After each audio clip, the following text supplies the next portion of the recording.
Omensight PS5. You'll get your proof, but keep in mind that I'm also it's a hack and slash narrative puzzle game, roguelite elements, anthropomorphic, being out and being free is not the beautiful art style from the makers of Stories, The Path of Destiny, which I absolutely loved. This is good as well. I know you don't trust me right now, friend. It's a good game. Not a ton of people have played, at least not on console. And believe me, not talking about something. It's more of like a PC crowd type game. It's really good though. Really solid game. I like Stories a little better, but this is very good. Kind of like a almost detective elements, hack and slash. It's got upgrades, it's got roguelite elements. You play through some of the same content, but you discover new story elements and new elements each time. It's good, man. It's really solid. It came out years ago. Bought this game years ago, but I didn't stop playing it for some reason.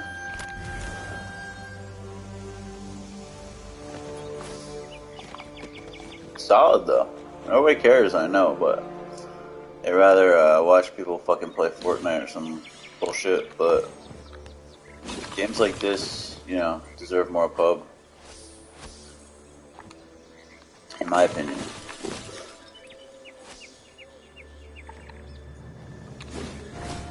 Okay, I can't break this. Let's roll. Beautiful art style. Man, the art style is just so fucking gorgeous. Damn, I can't get up there. I really can't get up there. There's fucking... Wait. Yeah. Yeah. Trying to get out of the way.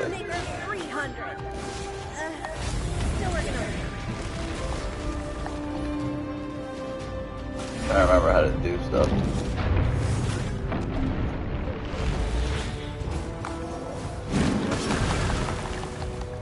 Come on, motherfucker. You're breaking faster. Meh. I should have done it in a time warp. There's like some trophy for it, I think.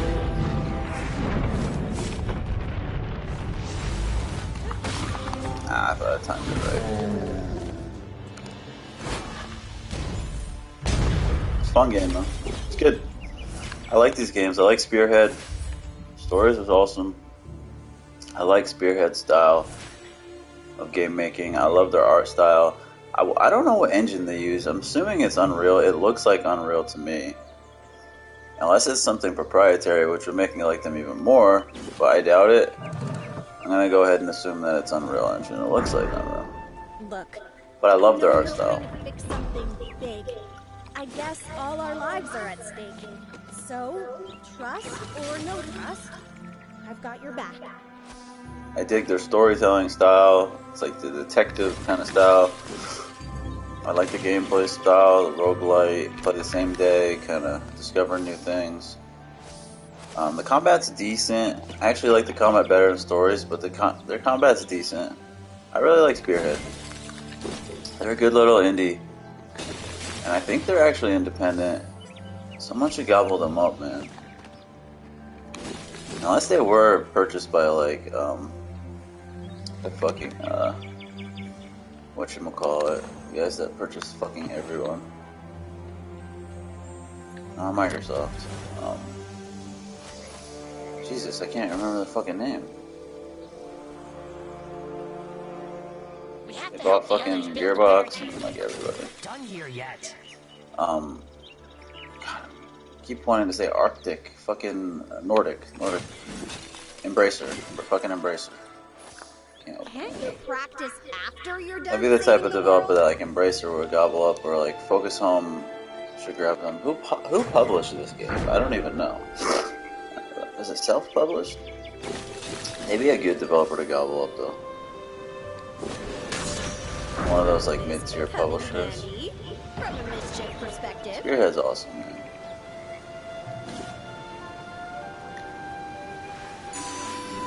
Spearhead and fucking Arrowhead. Both heads.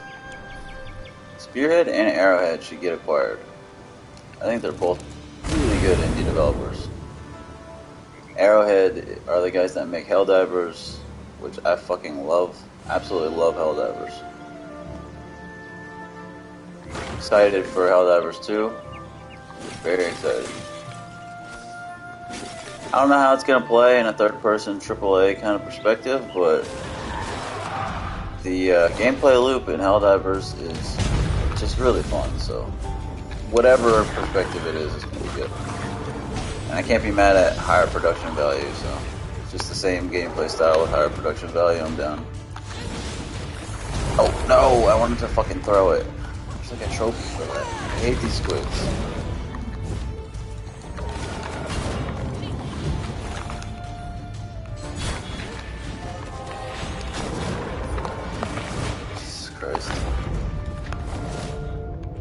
They're really annoying. The most annoying enemy in the fucking game is the damn squids.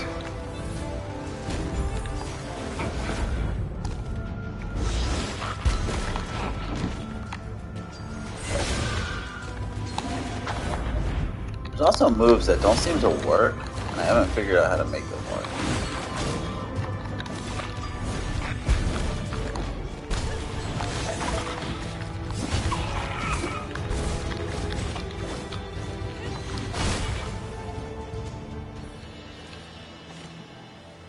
Combat's good enough, though. It's not great, but it's pretty fun. I don't think blowing things up helps us right now. Oh, it helps me all the time. It's got like a fixed camera that you can move a little bit. I feel like so many games were influenced by God of War. The old God of War. Why are you doing that? Do you I'm trying to... dislike me? Oh, I didn't know. I thought I had to press square. They're fun though, man. Like storybook fucking games. They're like storybook tales. Really pretty art style. It's like fairy tale almost stuff. Special welcome for the Empire tonight. It's a cute And game. since I'm working hard to earn your trust, it'd be a waste if you blew yourself up. And I love me some anthropomorphic. I love animals that act like humans. Goes all the way back to fucking Animal Farm.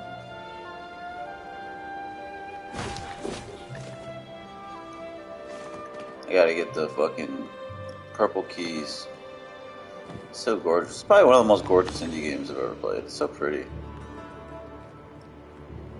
I don't know why Stories is so underrated. I think this Stories is better than this game.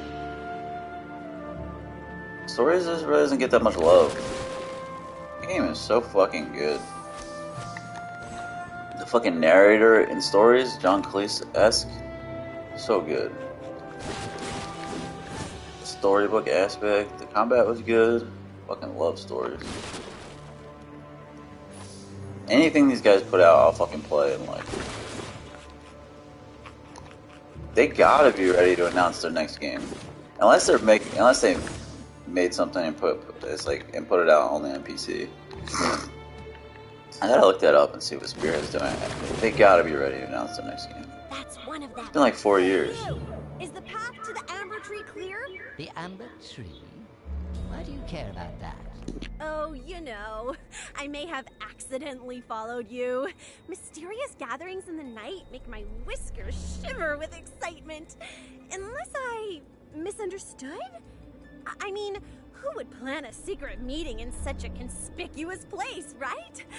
Besides, if you all were working on a secret plan, you would tell...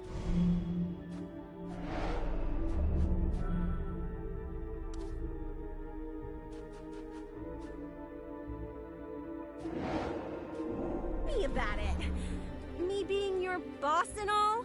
I told the others that you knew too much. Kill them.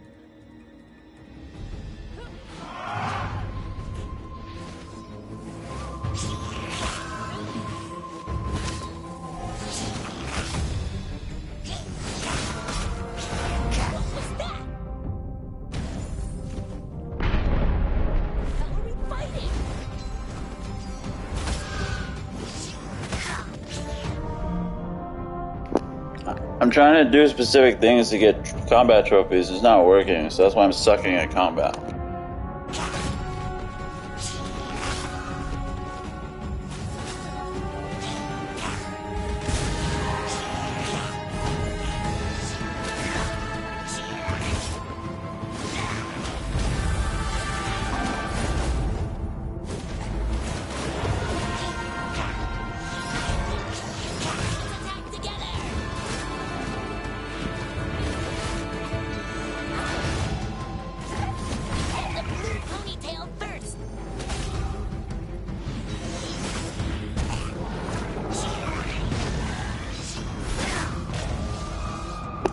I like almost never die in this game. I'm just trying to do stuff to get fucking trophies. It's not working. I'm gonna have to look at the trophy list again and see what it was. I thought it was throw a barrel inside of a fucking time warp. The ambush? Oh, I mean, besides. I told you. I'll look at it later.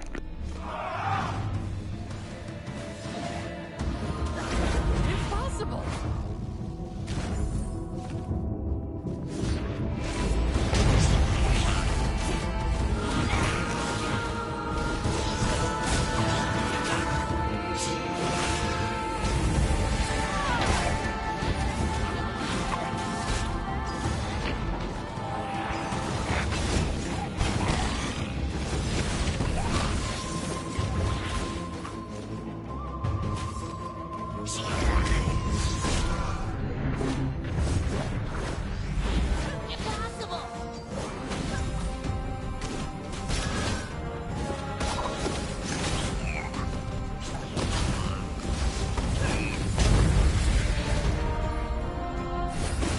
Not in the mood.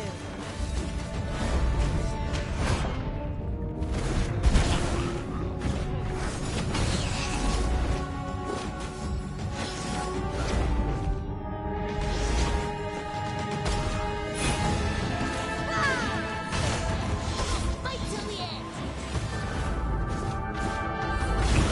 See the killjoys Vera had been The tangled certain up? move isn't working, but I keep fucking trying. The Fury Slash just isn't working. I don't understand.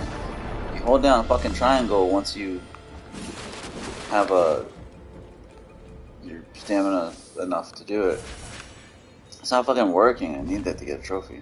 I should be able to platinum this pretty easily, but certain things aren't working. I don't understand. I don't get it. You hold triangle for lethal slash. I don't get it.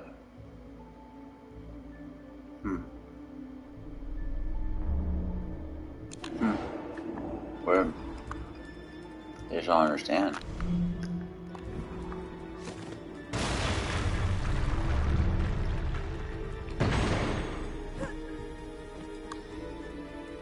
Did I miss a door? Are we gonna go to the Emperor? Ah, shit, did I miss a door?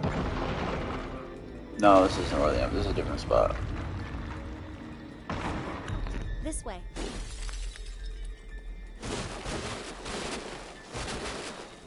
Glad you can still have fun, even on the eve of the apocalypse.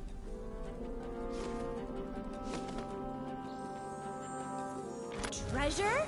We're rich! That's what I would have said if we weren't at war.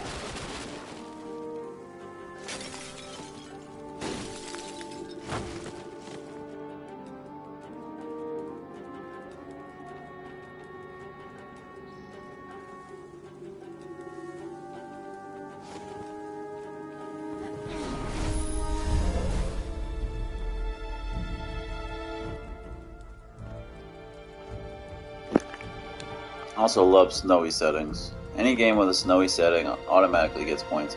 Now, it differs in this game, but I love winter and snowy settings. Just love them. It's funny that we're fighting these rat guys because these are like her peoples. Also, I don't get it. When I throw them, it doesn't always like throw them far. Sometimes it just fucking weakly like tosses them. I don't get it. Not involved in this conspiracy? Some of the combat stuff isn't working right.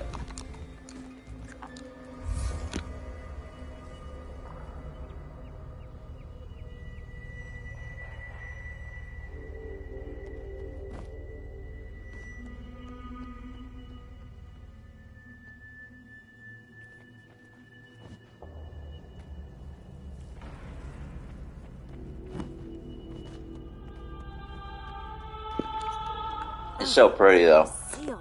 See this symbol here? This is. Oh sweet, we get the purple steel now. She and we knew each other a long time. To her, the art of creating and inscribing these seals was sacred. She wouldn't have shared the means to unlock the gate with just anyone. I need to think. Think.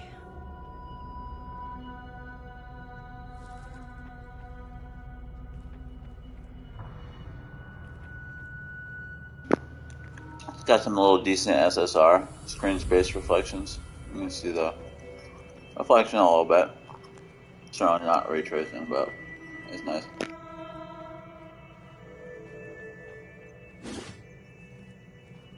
Usually when I'm looking for a solution, I just need to shout, there it is, and... There they are! Impossible!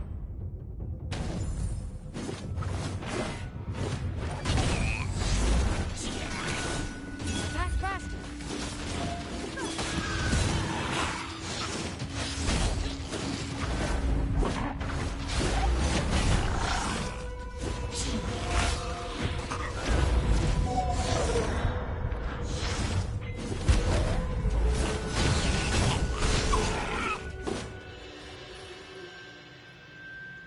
How do we get in? There must be some other way to unlock the gate. Talk! You'll have no hand in the cleansing of this world. Only 2 people could have opened this gate. One is dead, and the other soon will be. Oh. 2 people, you say? It matters not. You are too late. You cannot stop what comes. 2 people. The other one must be someone Vera trusted. It'd take a half-wit to see it, and I bet a half-wit is exactly who we're looking for. Where's the bear? If I'm right, I usually am, then I know who can track him down.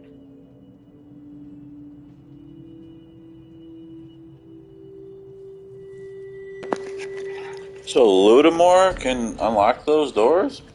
I mean, that makes sense, sort of. But the purple is like the void.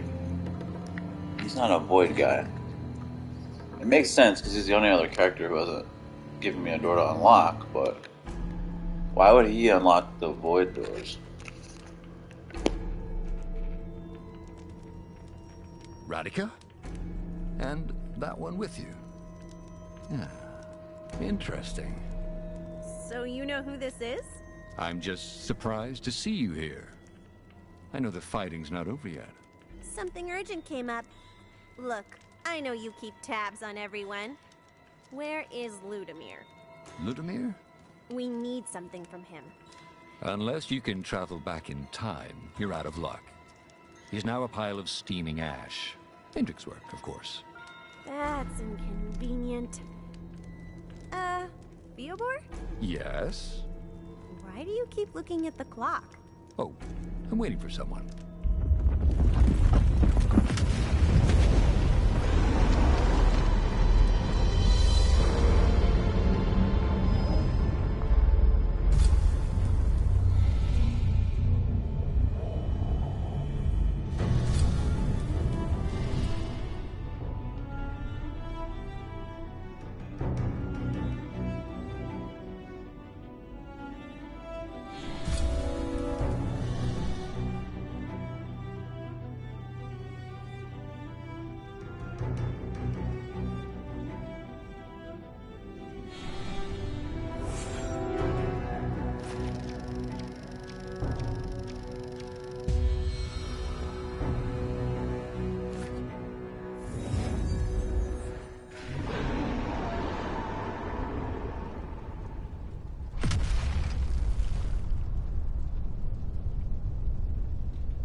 I must admit, with the opposition you have been facing, perhaps there is some truth to Radika's claims.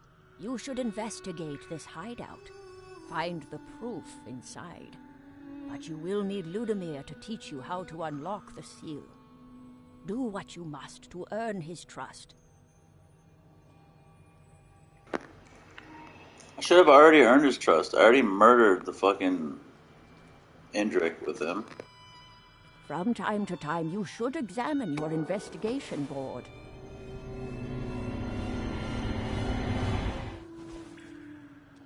It's so close. It was so close.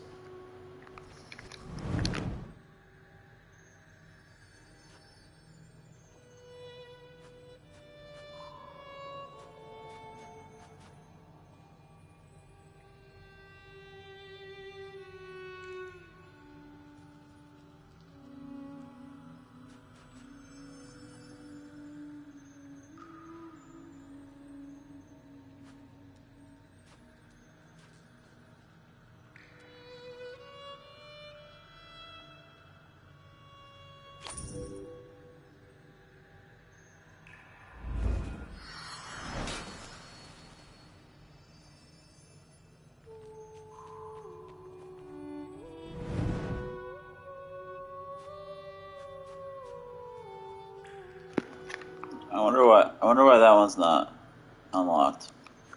We'll probably unlock that when we get Ludimir and open the purple door, I guess.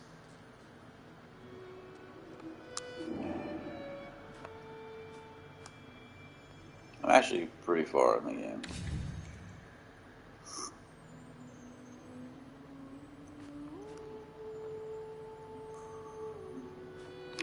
So we gotta play a little more. And she's not as evil as we thought she was.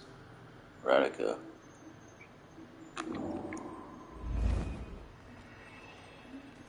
I haven't played any Indrik. You know what? Maybe that's it.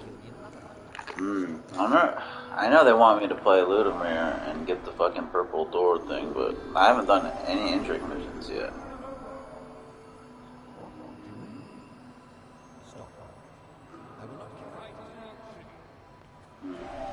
We'll do a little more. Hurry, Harbinger. Do not let the tree falter and die.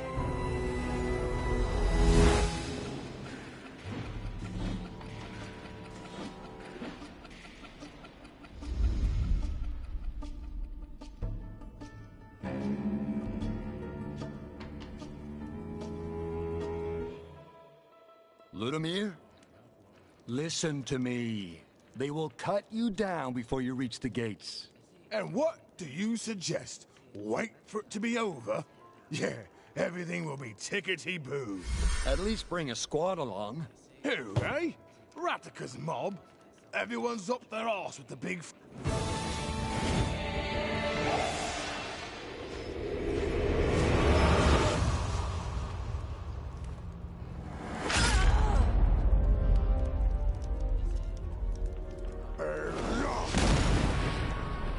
That's going on your tab, Ludimir. Damn it, Ratica! I'll rip your skinny throat out, even if it means going back to that place. Whoa, wait, Ludimir, never mind the counter. What about Indrik? And you? What did you do to him, huh? Well, this isn't good. Better inform the others.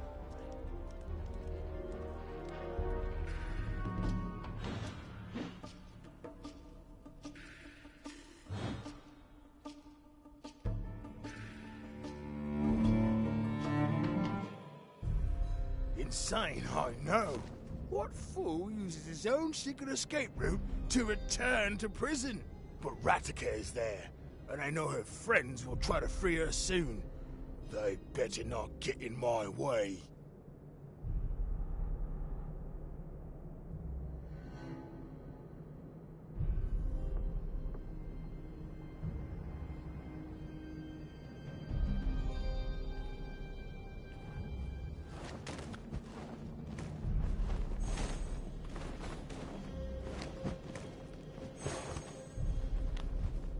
We need to go up there.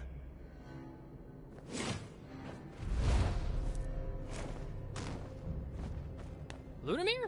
What you doing here? Ah, came back to grab my coat. Snowy outside. Your boss still around? Yeah, up in the tower. Guards are putting up a nasty fight.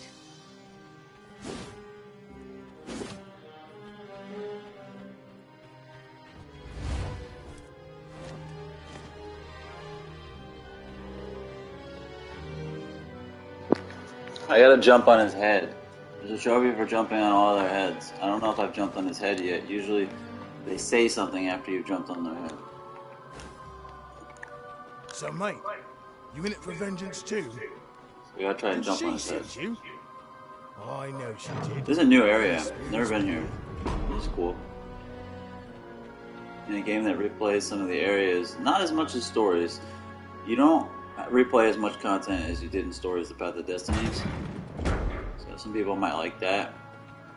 I was okay with it in Stories, but... And also, you get to skip through a lot. Even when you do replay content, you get to skip through most of the level, so... Come on, say something. Acknowledge that I've jumped on your head. One We are character... not in a circus, mate. Okay, good. One character made a Mario Brothers reference. There we go. So I just gotta jump on Indrik's head, and that should be it. Just like that, eh?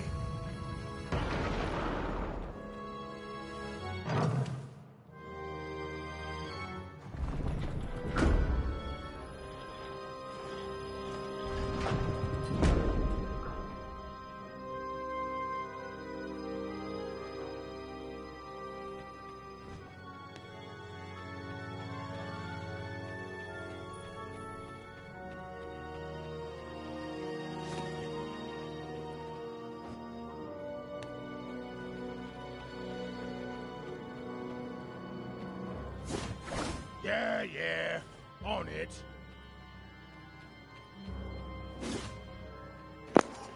Those looked movable.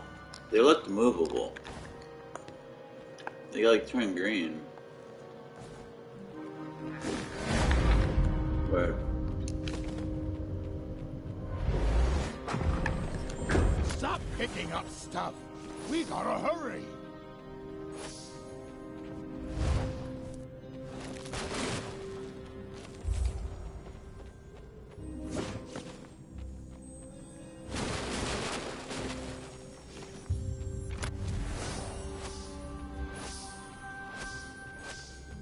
My memories of this room stick like a shirt on a wet summer afternoon. Look at these guys. Too weak to even beg for help. I swear one day I'll burn this damn place to the ground.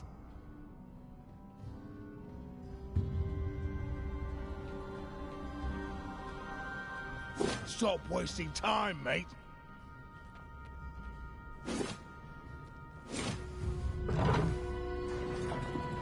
I want to free him. I want to free that poor mouse. Come on. I want to save him. Oh, this is so pretty though. Really, really pretty. I'm multitasking. I've been eating all night. Kill them all! Let Yark!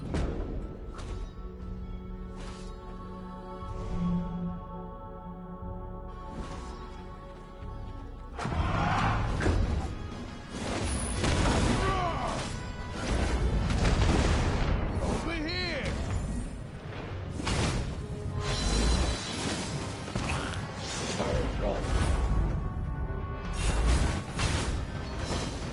Keep the pressure on!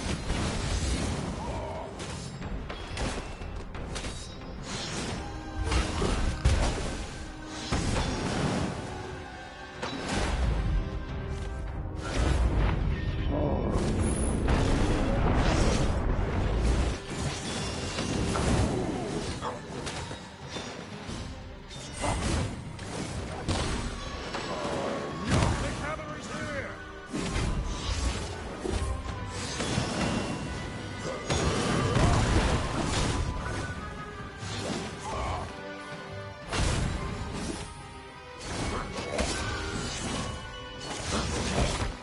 What? Could that be?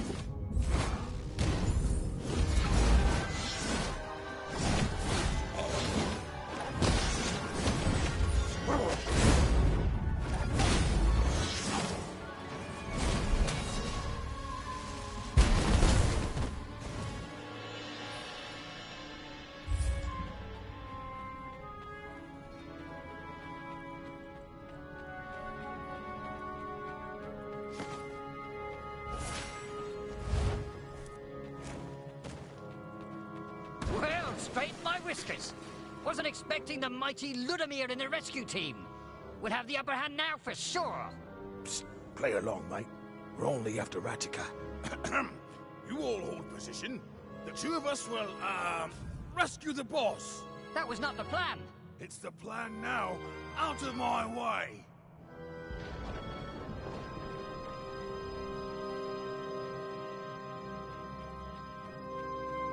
Coming.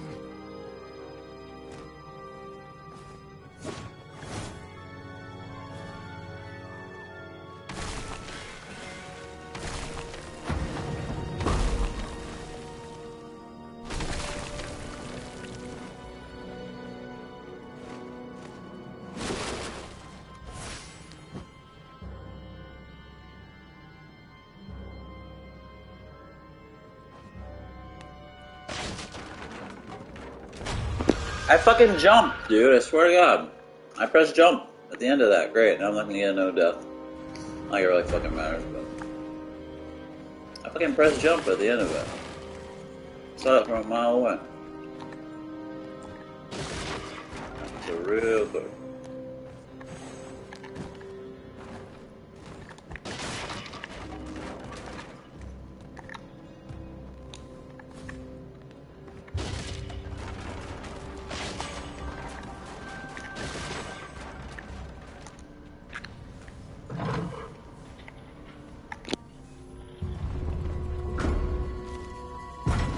Look at that barricade.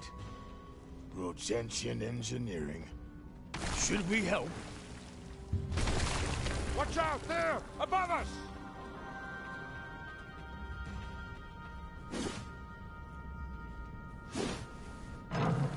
To arms! Someone free the prisoners!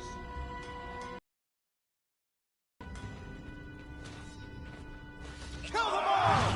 Let Yarbog sort them out! Alert! A sortie! Rodentia!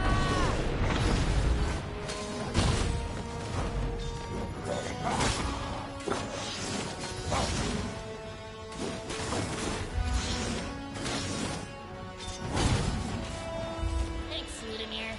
And whatever you are. More may be coming. Stay alert.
Stop wasting time, mate.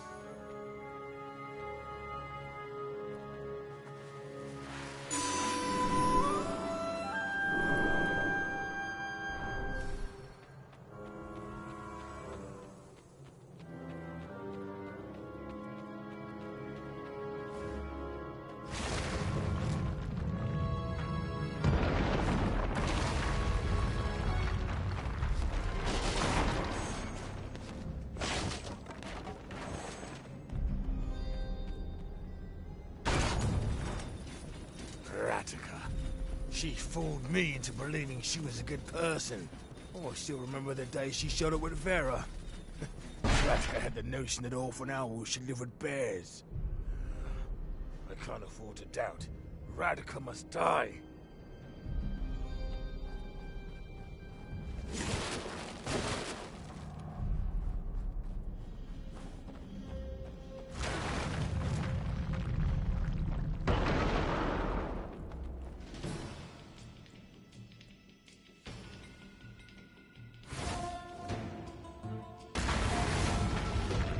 Ludimir, you're too early. My hair is still a mess. Save your wits for someone who cares. So, you're not here to rescue me? Enough! You know exactly why I'm here.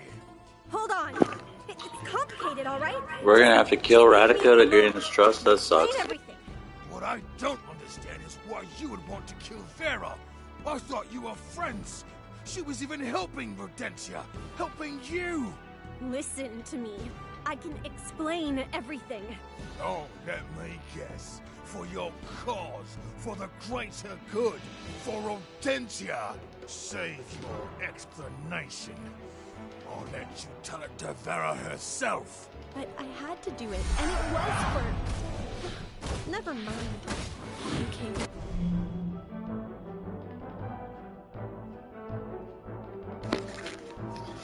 I really don't want to kill her, but I kind of have to just to gain his trust. I've already Omensighted her. I wonder what would happen if I Omensighted her again with Ludimir here. But no, clearly we have to kill her to gain Ludimir's trust in order to get the purple seal. I don't want to kill her.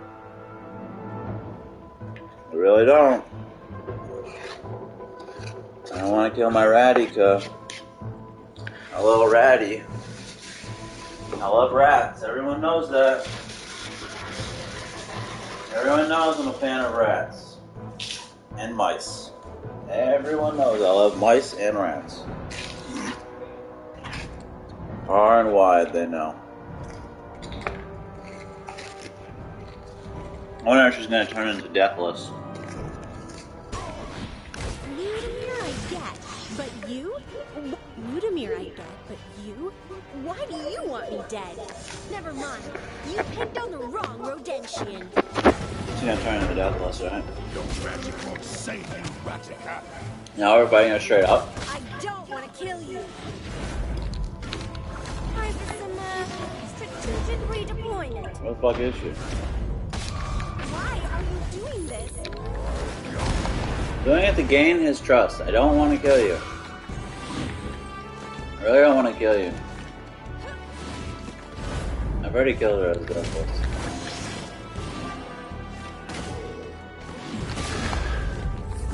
Ow! Stay away!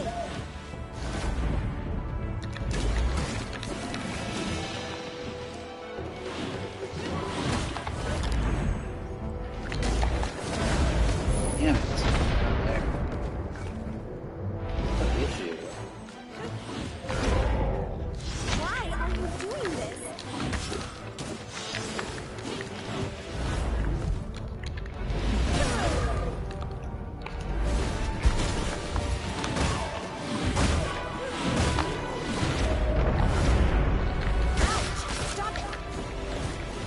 What the fuck?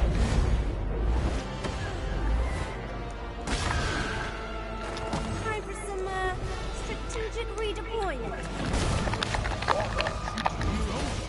Oh man, I died? Come on. It's so easy. I just want to get this over with. I'm eating while doing it. I want to get it over with quick so I can finish fucking eating during the cutscene. Also, my fucking flurry isn't working. I keep trying to fucking use it. What the hell? It's so easy, but... Come on, man.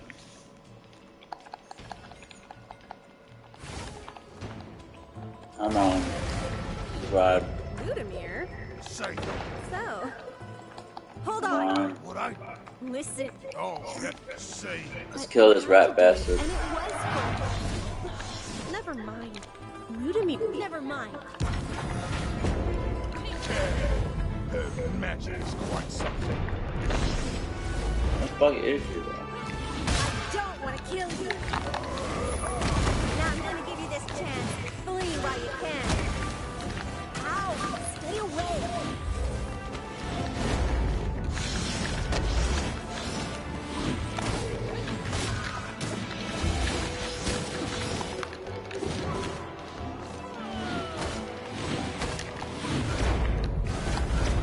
Ow! Stay away.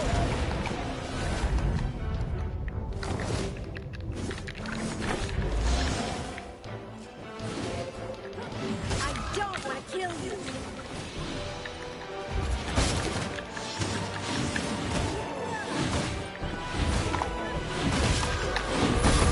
I'm gonna give you this chance. Flee Jesus while- Christ. This was so easy, too. Come on. So I'm gonna just finish eating it.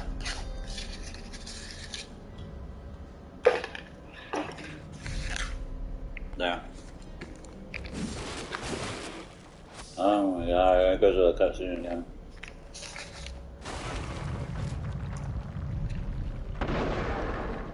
So far from the fucking TV, too, and the TV is so small, it's really hard to see. And I'm gonna get closer. Ludamir, you're too early. My hair is still a mess. Save your wits for someone who cares. So, you're not here to rescue me? Oh, shit. You know exactly why I'm here. Hold on. It's complicated, all right? Just give me a moment. I can explain everything. She's such a rat. Why you She's such a fucking rat, dude. I thought you were friends. She was even helping Rodentia. Helping you. She's a rat Listen bastard, to me. I swear. I can explain everything. Oh, let me guess. Fucking For your rat, dude. cause, She's a rat. For the greater good. For Rodentia. Save your explanation. She's a fucking rat, dude. Let you tell it to She's her a straight rat. herself. But I had Yo, she ratted. Ratted on Rodentia. Never mind. Oh, no. Ludamir, She ratted on everybody, dude. She's a rat. Alright, now I'm closer to the screen. Still not great, but you can see a little bit better. Ludamir, I get, but never mind. Alright, let's kill this rat bastard. Her magic is quite something. You like my music? Gets outside the fucking sphere.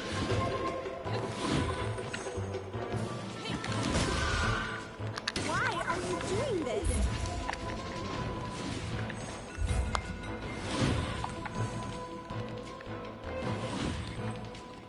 You can't hurt me if you can't reach me.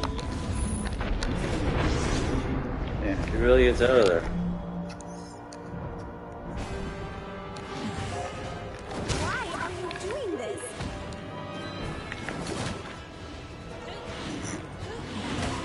Sorry. I thought I could roll through. Ouch. Stop it. Ah, that fucked me up. You get her, Ludi. You get her, bro. He's not doing dick for her, bro.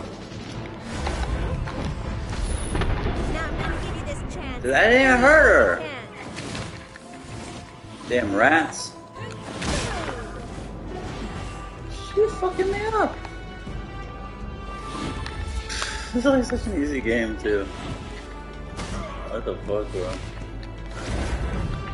Hey, it hurts. I just wait and use that. What a rat bastard she is, yo. For real.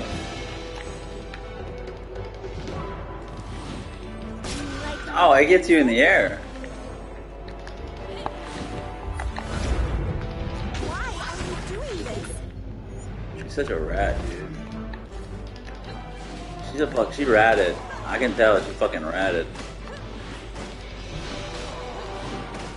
She ratted on everybody, bro. She's a rat. She's a rat bastard. I swear to God, she really is. Now here. It didn't. I shouldn't have used him, bro. His attack won't do shit to her.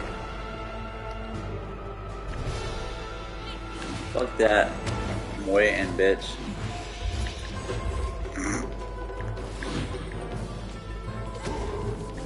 Alright, my cooldown should be good. Ouch. Stop it. She's such a rat bastard, I swear. She really is a rat bastard. She just really is, like, I swear, dude. Always has been, she always will be. She's a total rat bastard. Now. There we go. She's a sneaky little rat. It's done. She's such a sneaky rat. I can't believe it's done. Maybe now Vera Spirit will be at peace. It's the least I can do. This is like Bloodborne, this game, I She swear, reached it's out so to hard. me, you know? I mean, when she died, she guided me to her body. I found her in the sewers, discarded like an old doll. I should visit her. Her grave, I mean. Both of us. She would want you to be there, I think.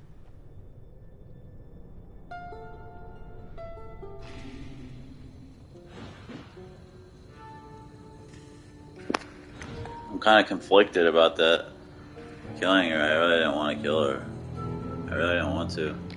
Oh, They made me do it. we are still in the middle of a bloody war. And we've just crushed Rogentia's biggest hope. Well, smallest hope for victory. With a bit of luck, nobody knows Ratika's dead yet.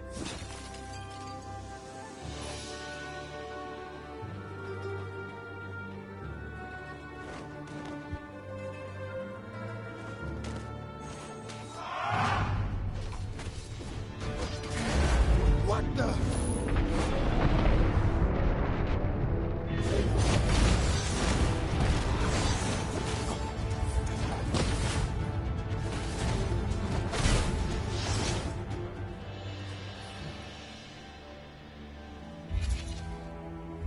We need to go up there.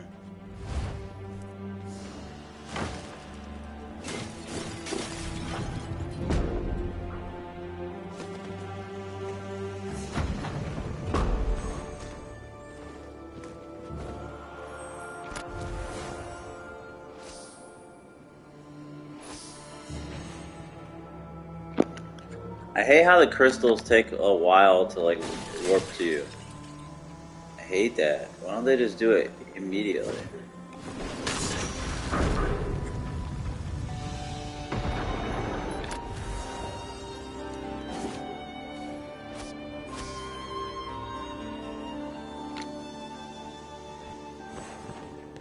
Oh no, you won't.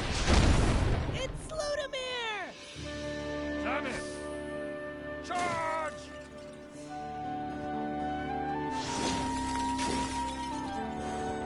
Surrender! Never! Kill them all! Let Yarbuk sort them out! Over here.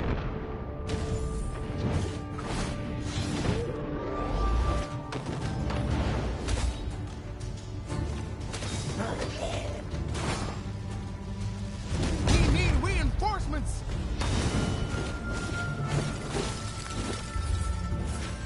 Hey, fight ain't over. What just happened?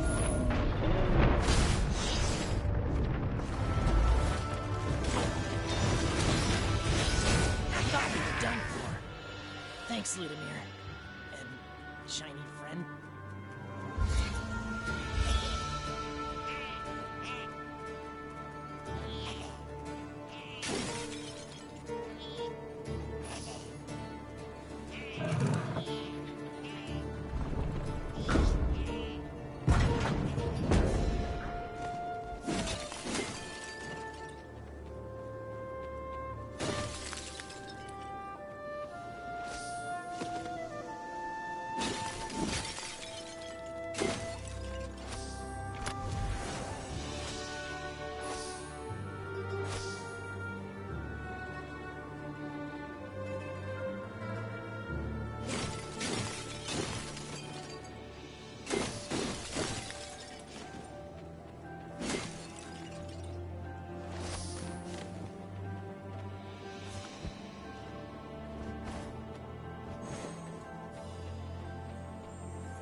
How do I get up there? What the fuck? Wait, what? Oh, I see, I see. Thanks, Ludi. Luda. We call him Luda. He drops bows on fools. He likes to drop bows, so we call him Luda. Keep your strength and revive the targets. Tell me what to do. Fucking dick. Goddamn bear. Last time I let a bear tell me what to do. Never let a bear tell you what to do. Tell you what. Come on. Yeah, do the thing with the thing. Got him. Flamed him. Scorched him. Did him. Got him. Killed him. Come on. Yeah. Oh, I didn't work. Come on, keep No, Johnny, no. No, Johnny. No, Johnny. Johnny. Alright, let's see if Flurry works. It doesn't work, dude. What do you need, 2 fucking circles to do Flurry? I don't understand, bro. Why doesn't Flurry ever fucking work? What? That was... Bang. Why the fuck doesn't Flurry ever... I'm never gonna get the fucking trophy for it. It never works. Fucking hold down triangle when I have a dot and it fucking never works. What do you need, like 2 dots? Micro dots? Come on. Let's go buy some real skull. Never gonna get the platinum for this. I don't really give a fuck about trophies anymore, to be honest. I do a little bit, but not like I used to. I don't care. I used to get like 18, 20 platinums a year sometimes. Now it's like, I don't know if I'll get 5 platinums this year. I don't really care. I don't really give a fuck. I used to be like, oh, I want that 100. I don't care, man. Fuck that shit. Whatever, bro. I'll fight you. Don't mean dick to me. I actually care about gamer score more, just so I can get my gamer score up to a respectable level. I'm almost at 30,000. It's only like a little over a year's worth of gaming too for Xbox. So. I'm not even gaming like that anymore.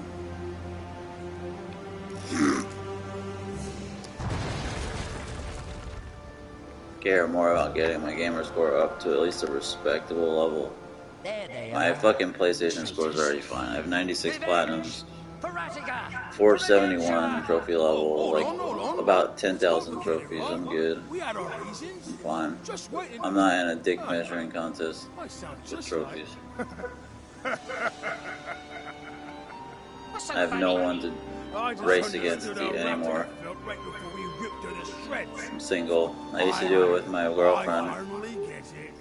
We would like compare platinums at the end of the year. I don't have that. I don't really give a fuck. I'm not gonna play cheesy games just to get trophies anymore. Which I didn't do a lot of, but I did do that a little bit.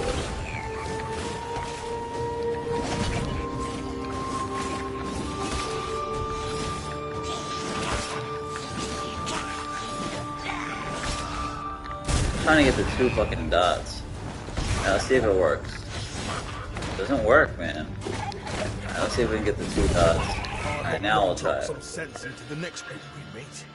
Dude, you get to keep the dots? No, you don't keep them, see? God damn it. Alright, next time I get 2 dots, I'm gonna see if Flurry works then. Maybe you need fucking 2 dots to use Flurry. Oops. I'm just a lone wolf now. Everyone's like, I've been single for 3 years. It's the happiest time of my life. Not me. Not me. I don't like it at all. To be quite honest. I don't like it at all. Being single fucking blows.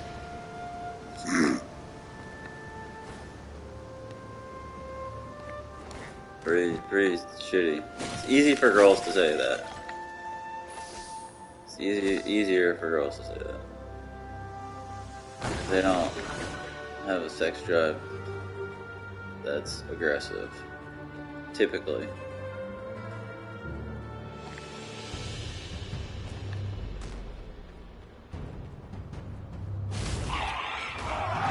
Alright, let's get the 2 dots.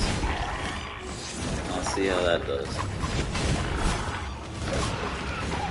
If I can fucking not get hit. Wow, the screen like went sideways. See, I'm gonna kill. I don't want. Okay, we got the 2 dots. Let's see if it works now.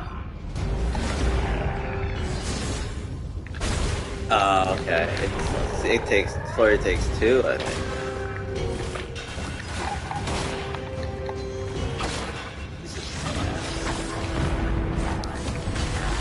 I guess it takes 2 to do Flurry.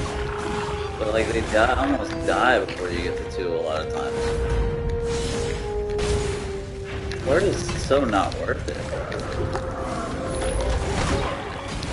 Combat's decent. It's decent. It's not great, but it's fucking decent.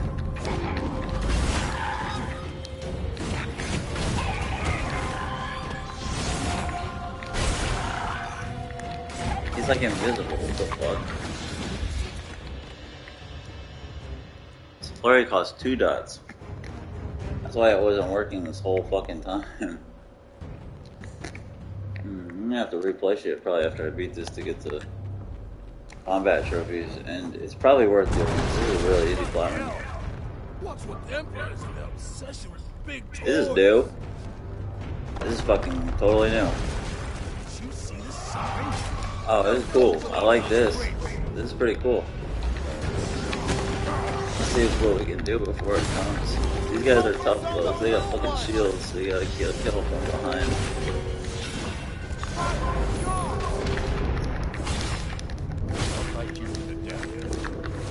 Where's the last dude? I didn't even get to use it. Son of a bitch. Okay, yeah, let's go, homeboy. Now I'm just trying to get fucking flurry. Hey, Imperials! Did your Eagle Masters teach you to fly? Yeah, you spoke too soon, Luda. Hail our hero, the great Ludamir. So, we are square? Why, as square as can be. It's not like you killed our leader, Square after Enix. all. Yeah. She wasn't much of a leader anyway. I mean, what's with all the rhyming and music, eh? And the jokes too. How'd she expect to ever get anything done? Kill the traitors. How do you launch them? I thought it was square, square, triangle.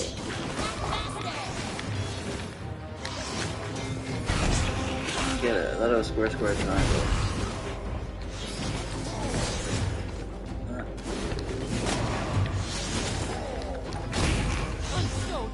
I guess it's not. I don't know. So Man. much for talking sense.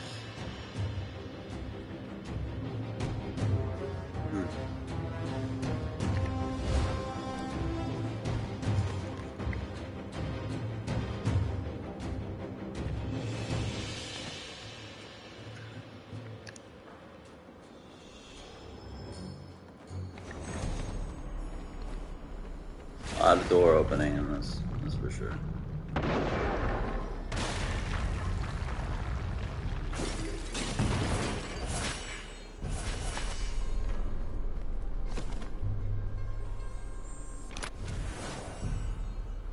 Got a lot of crystals.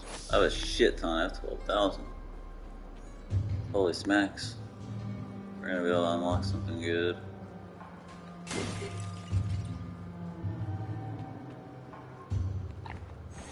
Can I get up there? There's a chesty. There's a big old chest up there. We love big chests. There's a big old chesty up there. Chesty McGee. How do you get up there? I guess we can't. Can't do it.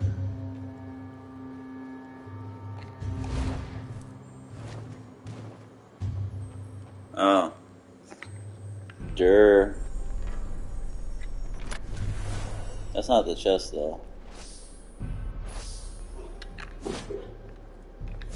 Playing with one hand.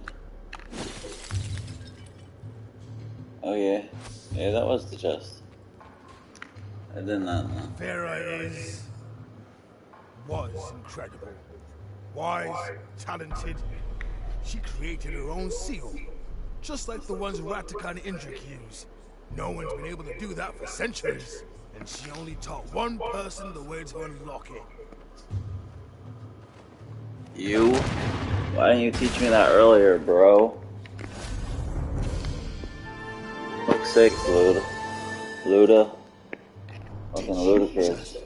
Learn the seal ritual?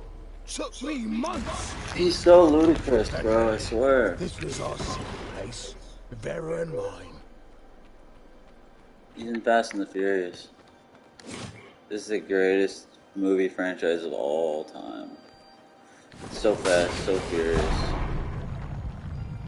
The acting is unparalleled. Tyrese, bro. You got Tyrese, you got Ludacris, you got The Rock. all Academy Award winners or nominees. 10 Oscars between them. Like, you cannot ask for better actors than Tyrese, Ludacris, and The Rock. Like, bro. It is highbrow at its finest. Bloody monster. It is artful Damn you. Not beauty. here. Coen Brothers eat your heart out. You will never create a franchise like Fast and Furious. It's the truth maker. It's so good. It's my favorite. And the games, the video games based off Fast and Furious. Some of the greatest you'll ever play. They're so good. They're always good. Wow, they made a statue for her already. My sister. That was his sister? His sister? We were close What? when we were growing up. He has a bird as a sister? We just drifted apart.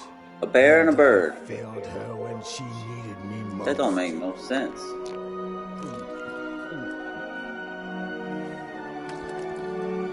The vengeful spirit you sent me has accomplished its mission, little sister. That's what you wanted, right? Peace? Vera? What are you saying? Not at peace? Sword? That sword? What do you mean, too late?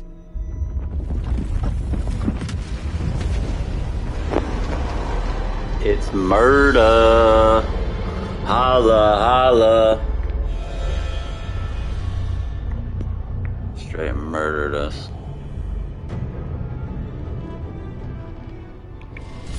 I gotta do Indrik, man.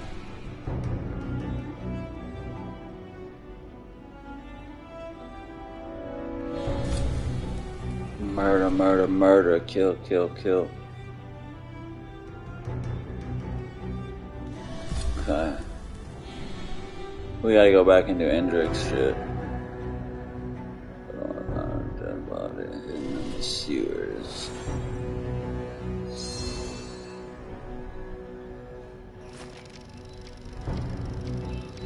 It's Murdoch.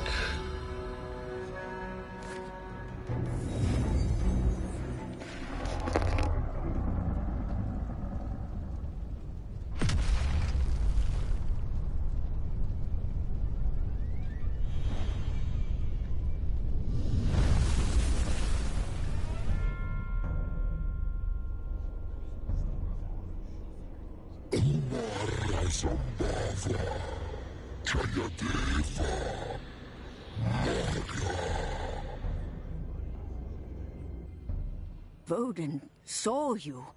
This is not supposed to be. Had I waited a moment longer... Next time, I will act swifter. You are safe now, at least. That seal you learned from Ludamir. It is the same seal protecting Vera's hideout. You can return there with Ratica, and see this proof she is so insistent about. I kind of want to play Indrik's story, though. I don't want to beat the game without going through Indrik. I know I should go with Ratica and open the You should take a seal. look at what you have learned so far. But I kind of want to do Indrik's shit.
Look at the trophies.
It's weird. You can move the camera, but like just a little bit. It's weird.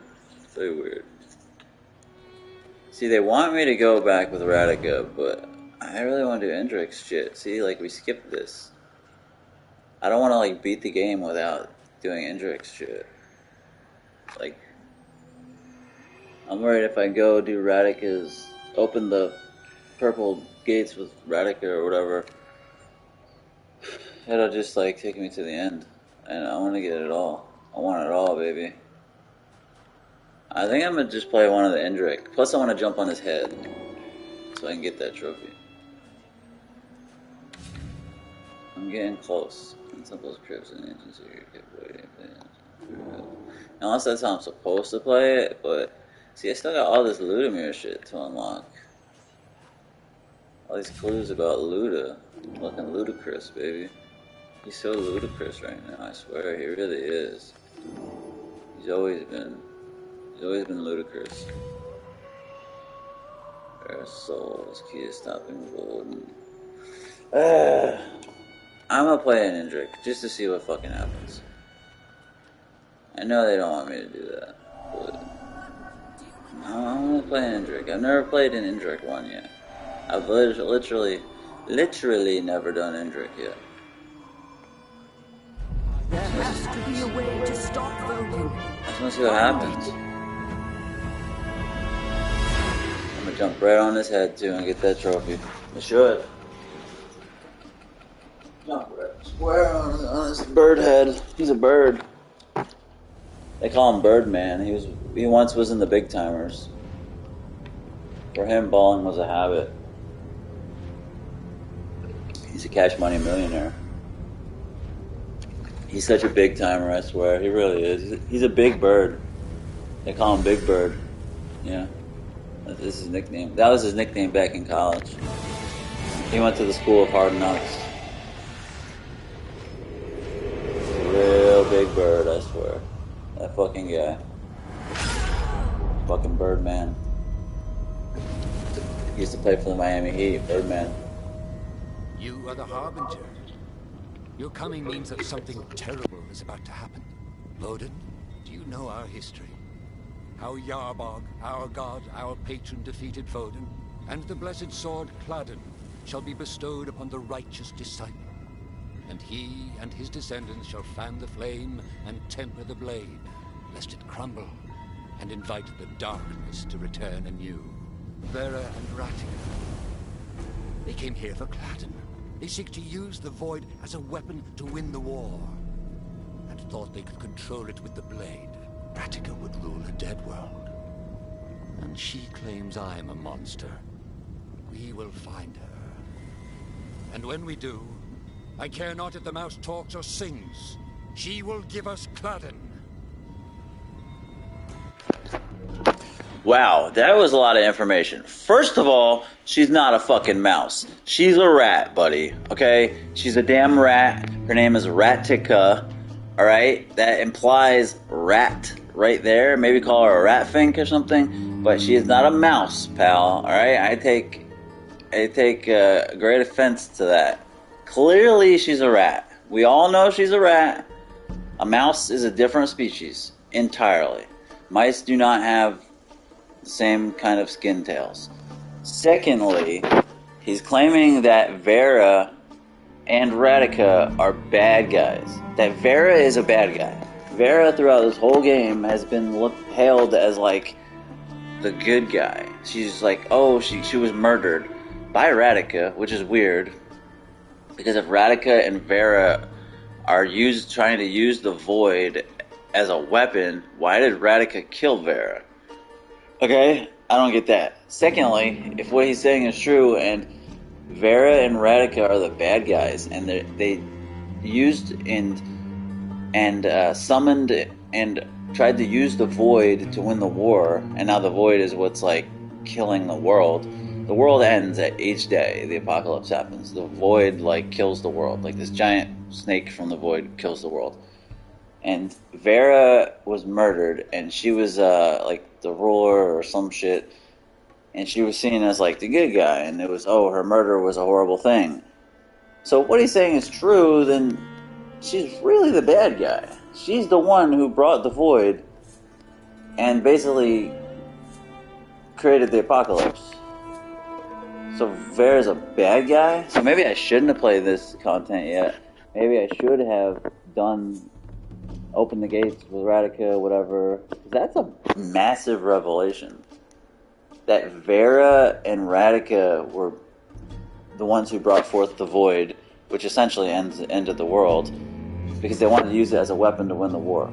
So Vera's the bad guy? Oh. Let's see where this goes. Pretensions. I turn my back for a day, and chaos ensues.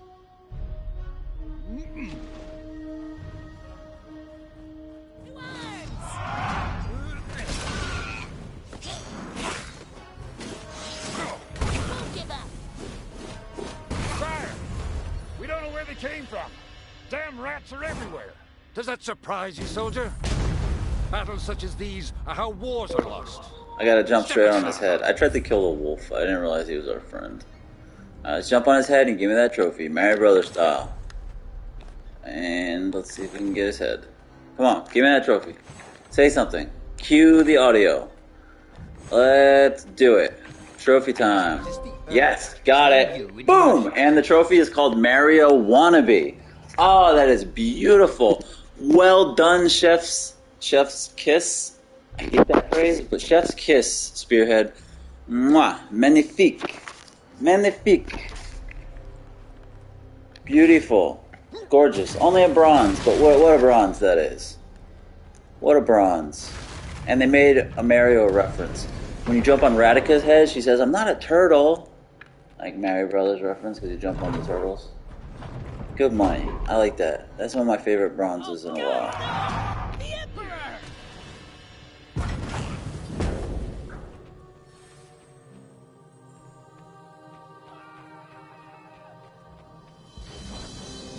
Can I free these rats? What's up, rats? What's good, boys? You guys are wearing masks, and you also are the same exact character model, just doubled. You know, I know rats look similar, but come on now. And your tails are swinging at the same time. Come on now, guys. Yes, I stopped to look at you. I know many wouldn't. I want to let you guys out. Oh, okay, you're doing different things, so you're not on the same exact AI routine. Alright, now your tails are swinging at different times. I can respect that. Fair play, boys, fair play. Any more rats? How do we get these? How do we let the rats out? I want to let the rats out. Come on. I'm a fan of rats and mice. I want to let them out. Let's let them out. Come on, Birdman. Let's let out the rats. Let's let the rats out, man. They shouldn't be locked up in cages. Rats don't belong in cages. Come on. He does not care about the rats. Clearly doesn't care about them. He clearly does not like rats. He has a disdain for them because he's a bird. Birds and rats don't mix. Especially, he's like an eagle almost. And eagles will kill rats, so, you know. Clearly he doesn't like rats. That's why he didn't want to let them out. What can you do, you know? When the bird doesn't want to play fair, you gotta just roll with the punches. Goddamn bird. God dang bird, I swear. That fucking bird. That fucking bird. Every time, man. Every damn time, that bird. Alright, what are the combat trophies? I gotta throw a barrel. Or no. I gotta throw a barrel at a shark's barrel. I gotta throw a barrel while a shark's throwing a barrel. There's no sharks around. I have to, I gotta fucking phantom throw a dude and then phantom blast him while I'm inside a time void. That's not too bad. Basically, just throw down a time void, throw him, and then blast him. So, triangle, L1, hold square. That's not too bad. And then there's more stuff. We'll work on that one first. That one's easy. Let's do that one first. So, void, throw, blast. Not too bad. Void Throw Blast. So we gotta get 1 dot at least. Void Throw Blast. These fucking shield dicks. Charge! They're too engaged. Discharge! Void Throw Blast. Alright, we got that. We lost it. Alright. Throw and blast. No, it didn't work. What the shit? I did what I was supposed to do. You know what? He probably didn't get thrown far enough. That's the problem too, is the throw never like throws them, it just knocks them back. I don't understand that. There's so many enemies too, I could have done so much more. I'm just thinking about what I have to do now. I'm losing my stuff because I'm getting hit. I'm just thinking about preparing to fucking do combat trophies. Jesus Christ. Alright. Okay, alright.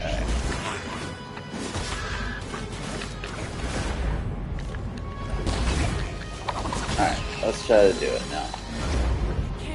Alright, let's throw them. It should have worked. It should have fucking worked, bro. I guess because they're not getting thrown, they're getting like knocked back. Why doesn't it fucking throw them, dude? This is such an easy one. I don't understand. Why doesn't it actually like throw them? Maybe I gotta let them go out further. Can't be anything in front of me, maybe? Alright, let's lay down a fucking thing. Let's toss him.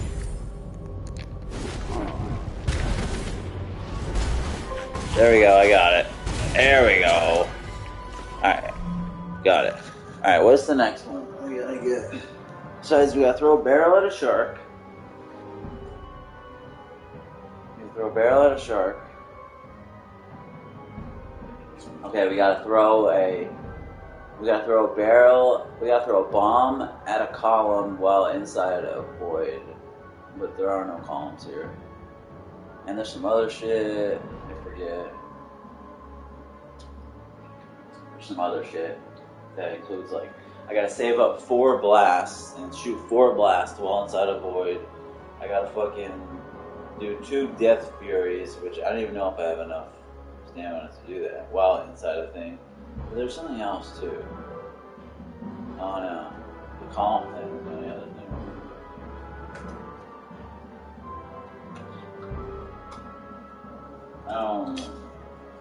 We'll just work on getting our 30 death flurry kills now and figure it out. Should be able to platinum this. I was so close to platinuming Stories Path of Destinies. There was only 1 more trophy I needed and I didn't even go for it. And that's one of my favorite indie games of all time. And I'm not ashamed to say it. Is it the best indie game? No. Is it a good one? Yes. But to me, it meant a lot. And I had a personal affinity for it. And I'm not ashamed to say that some of my favorite games aren't the best games. Because the things we like aren't necessarily the best. They're what is the best to us. And we can identify... I like some games better that aren't as good as other games that I didn't like as much. You know, I can... You know, I can say that. Most people cannot. Most people think what they like is the best. They can't distinguish between personal enjoyment and quality. And I can't. Because I'm not like most schmoes. I can distinguish the two things. That's why if I were to do professional reviews, which I really need to because I'm needed in the world of games, because the people who are popular in the world of games, whether it's YouTube or professional reviewers, are garbage, by and large. They're garbage, they're not original, they're boring, they suck. I need to be in the review process. If I was in the review process, I think I would actually put up 2 scores for each game. I would put up my own personal score and then an objective score. I would put up a score for my own personal love for the game, how I personally enjoyed the game, what I would rate it personally for how I enjoyed it and what it meant to me. And then an objective score, how I think, you know, it rates overall objectively, and how I think other people would enjoy it in quality-wise.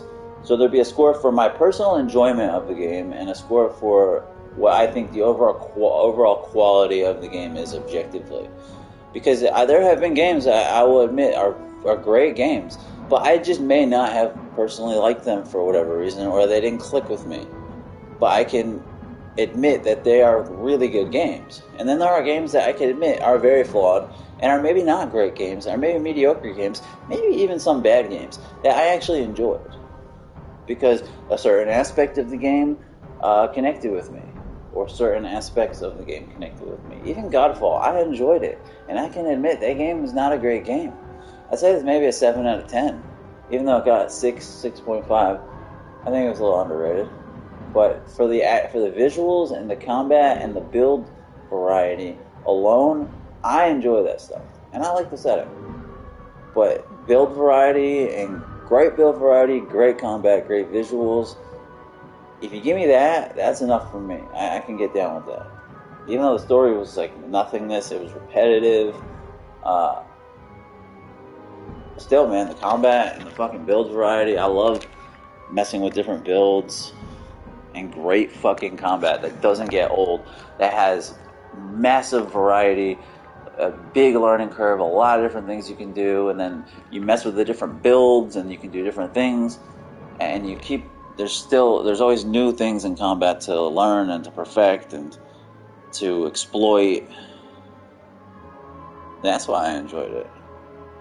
Even fucking Knack 2. Even the first Knack.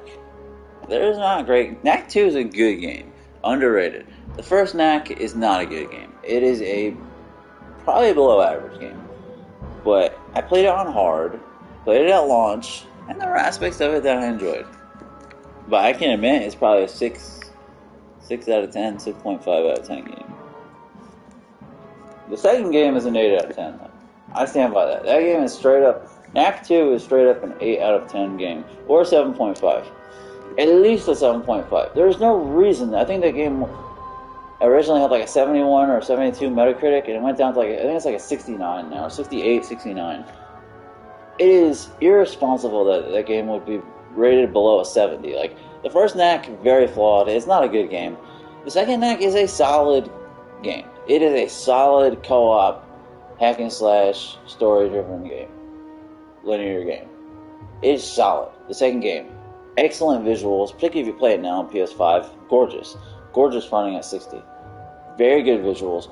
Great co-op. Really solid co-op. Solid combat. The combat in it is good. You play it on hard, it has good, solid combat. Enough variety, which the first game did not have variety in the combat. Second game does. Has good, solid combat variety. Has solid co-op. Solid visuals. It's good. It's solid. It's a solid game. It's a fucking solid game, man. It's a shame that it's like that as a joke. The first game I get, but the second game is not a joke. The second game is a solid fucking game. And it has a story. It's not a great story, but it has a fucking story. A lot of games don't. They barely have even story. Games that are supposed to have story, single player games, like, barely have a fucking story. It has a story. It has a story. It's not a great story, but it at least has a story with fucking cutscenes. You know, that's more than I can fucking say for Redfall. Like, Redfall doesn't even have cutscenes. It has, like, storyboard pictures. The story is, like, as bad as people say Knack 2, or even Knack is, the first Knack, the story shits on Red. Like, Redfall doesn't even fucking have a story. At least Knack fucking has a story. And it's embarrassing that Knack 1 and Redfall have, like, basically the same Metacritic. Pretty much. Like, Knack 1 is not a good game, but it's not fucking dog shit the way Redfall is. Like, Redfall is fucking dog shit. I appreciate it. It doesn't even fucking have a story. It doesn't have good visuals. At least Knack 1 had good visuals. It fucking had a story. Like, I don't understand the review system. Redfall is like the dog shit of dog shit. And it ran like garbage. At least fucking Knack ran. And it was a fucking launch game. So it's like, obviously they're rushing shit for a launch. What the fuck is Redfall's excuse? That shit got delayed like a year, and it was horse shit still. And it had the full fucking arm of Microsoft behind it. And Microsoft had already had Bethesda for like, what, 2 or 3 years by that point. So it should have had the full polish and full strength of fucking Microsoft behind it. And the shit got delayed for like almost a year. Like, there is no goddamn excuse why that was horse shit. Microsoft has no damn excuses.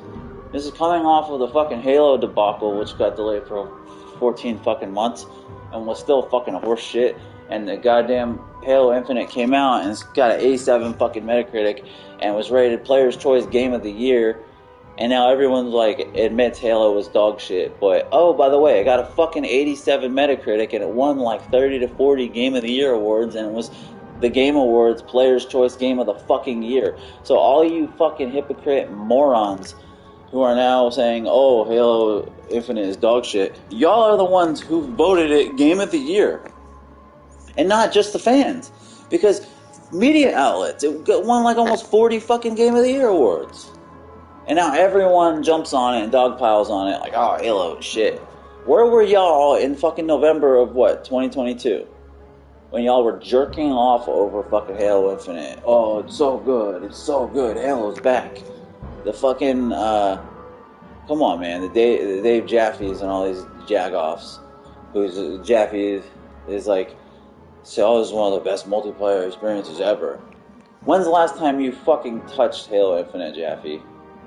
What is your opinion on it now? You just go which way the wind's blowing. Yes, you created God of War and Twisted Metal, you're a legend for that, but you are now a crazy old man who's lost his way. And that's why the fucking media and 99% of the fans are jerk-offs, and there needs to be a new fucking voice in the industry. Because everybody just goes which way the fucking wind's blowing. Nobody has their own opinion. Nobody has fucking conviction. They just go with whatever the general fucking consensus is. When Halo Infinite dropped, the general consensus was, this is so good, this is great. And then 6 months later, the general consensus is, this is horse shit, this was never good. This is terrible. 343 needs to be fired. 343 needs to give up Halo. They need to change the fucking engine. They need to go to Unreal. Microsoft is the worst. Like, I can't get with all that. Like, be fucking consistent. And no, the reason why Halo is bad is not just because the post-launch support was bad. No, the game was not good from day one. It was not. I fucking played it when it came out. It wasn't good day one. The graphics were shit. Absolute shit for a next-gen monster flagship exclusive. They were below average AAA graphics. They were not good. Okay, graphics aren't that important though. From what I played, the story was horseshit. The combat was solid, the controls were solid. But the gameplay loop was boring, the fucking open world was atrocious. There was only one biome. The AI was shit. The weapons were boring. The same old fucking guns, man. Boring ass weapons. The vehicle controls were like from 2001 still. They were so bad where you use the fucking right stick to like, they use like the camera controls to fucking steer. Like, are you fucking kidding me? Like, the worst vehicle controls I've played in an open world game ever. Literally ever. Like, the game was not good. Halo Infinite was not good from day one. And then everyone was like, yo, it's so good. And then a few months later, it's so bad. That just shows you the idiocy and just the echo chamber that is the industry and the people, the fans, and the people who surround it. They can think something is great 1 minute, and then the next minute it's horrible. Like, look at Metal Gear Solid 5. Won a bunch of Game of the Year awards, 90-something Metacritic. People thought it was good. And even a lot of fans did in the beginning. And now everyone thinks it sucks. Everyone thinks Metal Gear Solid 5 sucks. Same thing with Assassin's Creed 3. Won many Game of the Year awards. It was, I think, a 90-plus Metacritic. Everyone thinks Assassin's Creed 3 sucks. I actually like Assassin's Creed 3. But I get the criticism. But this is how fucking people are, man. They have no conviction. They don't know what they like. Like, I'm really convinced people don't fucking know what they like. They don't know what they like. They don't have enough fucking personality. They don't have enough to them to know what they like. They let whatever the general consensus is or other people dictate what to like. People can like anything. That's why shitty games get big followings, because people don't have taste. They have no fucking taste. They don't know what they like. They like whatever they're told. That's why Valheim is beloved. It's got great fucking reviews. That game is so fucking bad. Like, it is so bad. In a vacuum, I can just point out every element of that game why it's bad. In a different universe, that game would be a joke. It would be shit on. But in this universe, in this fucking simulation, for whatever reason, it was programmed in that people were supposed to like Valheim, and they did what they were programmed to do. To like it. Just, I don't understand, man. I don't think the programming reaches me in this simulation that we call the world. Like, I think I'm either an outlier or I was programmed purposely to, like, not be influenced by the code, you know, that they write. Because I'm not influenced by outside opinion. I like things dictated on quality and personal enjoyment. I don't go with the flow. I don't get it. I don't like something one day, then dislike it the next day because that's what everybody else does. I don't like stuff that's horse shit, even if it has good reviews. I don't give a fuck what Valheim's rated. It's rated like an 87 OpenCritic. I don't give a fuck it has 10 million players. That game is fucking horse shit. Valheim is dog shit. Even my brother was like, I really want to play Valheim on in VR. And I was like, I think that's one of the worst games I've ever played. I used to be a pussy and afraid to tell people what I really thought. I don't give a fuck anymore. I do give a fuck. I'm still a pussy, but at least if I'm confident about something, I'll generally say how I feel. And I told them, I was like, that's one of the worst games I ever played. Like, that game is fucking terrible. Even my brother was like, I want to play Valheim. Like, bro. And I was like, bro, play Valheim. Just don't even play it in VR. Just play it and tell me what you think of it. Like, it is so fucking bad. And, okay, Halo wasn't dog shit. Halo Infinite it's not a terrible game. It was never a terrible game. It was a mediocre game. It was an average game. But it's Halo. It was like a 7 out of 10 game when it launched. But it's fucking Halo. Like, it's supposed to have better standards. For a flagship, legendary franchise, like, it was bad. It was bad for Halo. For a regular AAA game, it was average. It was an average AAA game. Like, I don't want to say it was dog shit. It's not Valheim. It's not Redfall. Like, Halo Infinite is not a dog shit game. It's not a terrible game. It's not even a bad game. It's an average game. Halo Infinite is an average fucking game. But for what it was supposed to be, like Microsoft's biggest IP, like, flagship fucking legend, it's huge disappointment. Huge. It's a 7 out of 10 game. I don't want to be like everybody else, like, and be like, yeah, it's horrible. Like, a game is horrible when it doesn't meet expectations. No. I want to be realistic. Halo Infinite is not horrible. It's just, it was disappointing and it was average, which is horrible for Halo, but it was average and disappointing, and it was from day one. Rant over.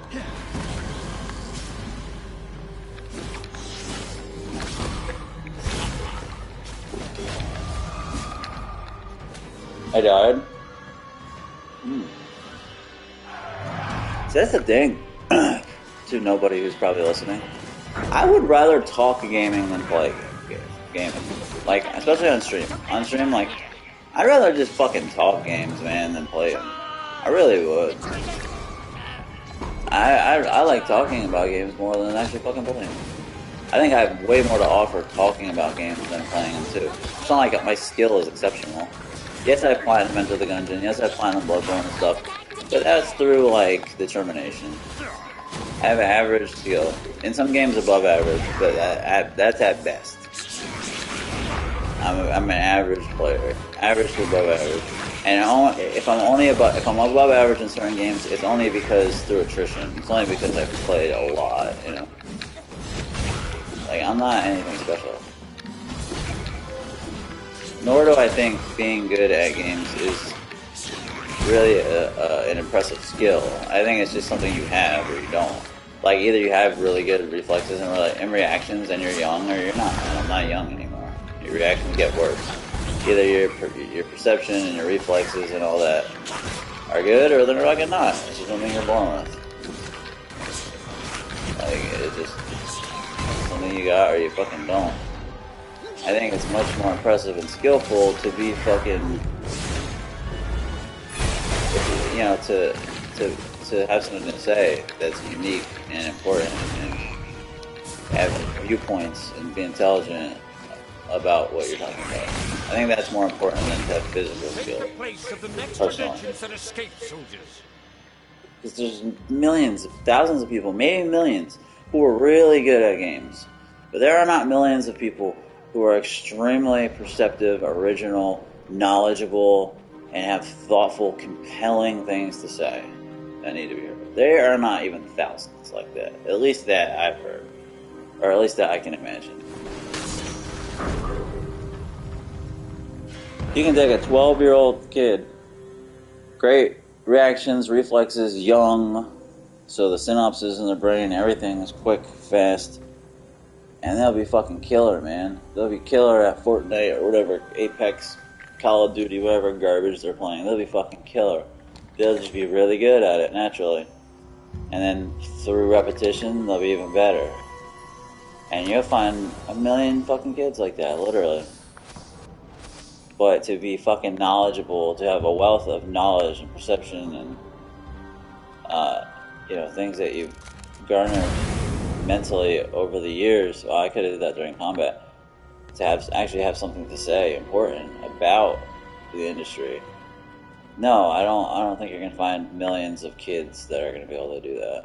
I don't think you're going to be able to find just millions of schmoes that are going to be able to do that. Yeah, you're going to find millions of people who comment on games, but they're fucking echo chambers for IGN or Young Yeah or MBG or whatever the fucking generic talking head fucking jack off is. Whatever the generic rhetoric is that they're repeating, that's all it'll be. That ain't me. That ain't me. Virtually all these people who gain success, they do it because they have generic nothing opinions and they are echo chambers for whatever the general consensus is, and that's why other generic boring people follow them, because they're like them and they mimic the same thoughts and ideas that they have, because they're all just echo chambers for whatever the general consensus is, whatever IGN said, whatever is popular, whatever's trending on Twitter.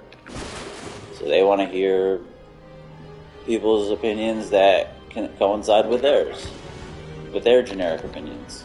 And that's why I just look at all these people on YouTube and Twitter who get popular, and I'm like, how are these fucking people getting popular?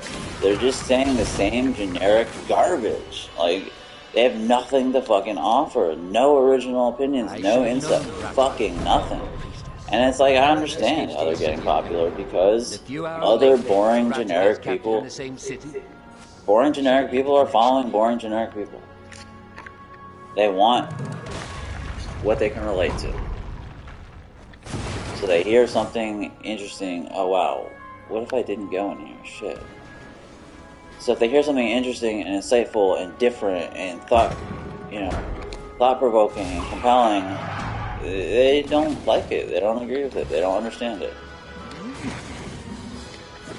That's why even if I fucking was legitimate about streaming and started a podcast and went on the podcast and was confident and got in really good shape,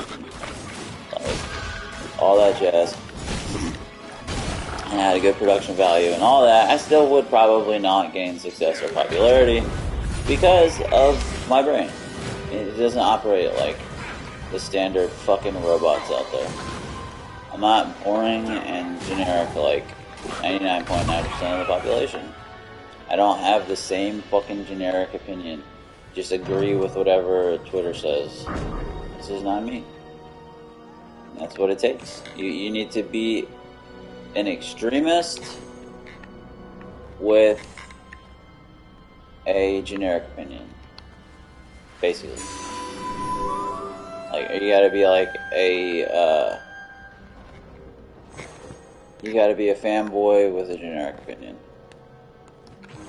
Just shill for whatever the company is, and then other fanboys are gonna fucking jump on your cock. And yeah, I've been a fanboy. I could even be considered a fanboy for PlayStation, but I don't have a generic opinion, and I don't blindly agree with every fucking decision that goes. Like, I'm not gonna sit here and say, I think Twisted Metal, the show, is gonna be so good. It looks so good. No, the day that show was fucking announced or rumored, I was like, that's gonna be fucking terrible. A show based on Twisted Metal is gonna be fucking horrible, dude. It's gonna be an embarrassment. And I still feel that way. What I've seen doesn't change my fucking opinion. Yeah, I'm a dick rider for Sony because I like their fucking products. But I'm not gonna disrespect my own brain and what I think just to dick ride a company, just to shill for a fucking company. I'm not gonna disrespect my own mind and not say what's on it just to fucking root for my team. Fucking Twisted Metal, the show, is gonna be shitty and it's gonna flop. Is it gonna hurt Sony a little bit? Well, would I rather have it be good and be a success? I'd rather be wrong, but it looks bad. Is the Twisted Metal game that comes out, that's gonna probably flop too. I think I might actually enjoy it, but car combat is like pretty much dead unless you're Wreckfest. How many car combat service games have worked ever? I can't name one. Hardware Rivals, Sony supported that, it flopped. Destruction All Stars, Sony published that. That's their IP. It flopped. Even though I got some enjoyment out of it, but it flopped. And they totally fucked up with Destruction All Stars. They tried to do some Fortnite bullshit with the Destruction Derby IP and change it into something else, and it fucking flopped. What they should have done was they should have beat Wreckfest to a fucking punch. Wreckfest basically made Destruction Derby. Sony owned Destruction Derby. Instead of just revitalizing Destruction Derby, which there clearly was an appetite for, because Wreckfest was very successful from a fucking mid-tier developer and mid-tier publisher. That was not a massive AAA production from fucking EA or Ubisoft or whatever. I think it was at Focus Home, or it was a mid-tier developer from what, like Bugbear or some shit? Like a mid-tier publisher, a mid-tier developer. That was not a massive fucking thing. And it was massively successful for what it was. For its budget and expectations, it blew away its budget and expectations. It was very successful. There was clearly an appetite for that. And Sony should have just revitalized Destruction Derby and beat Wreckfest to the punch.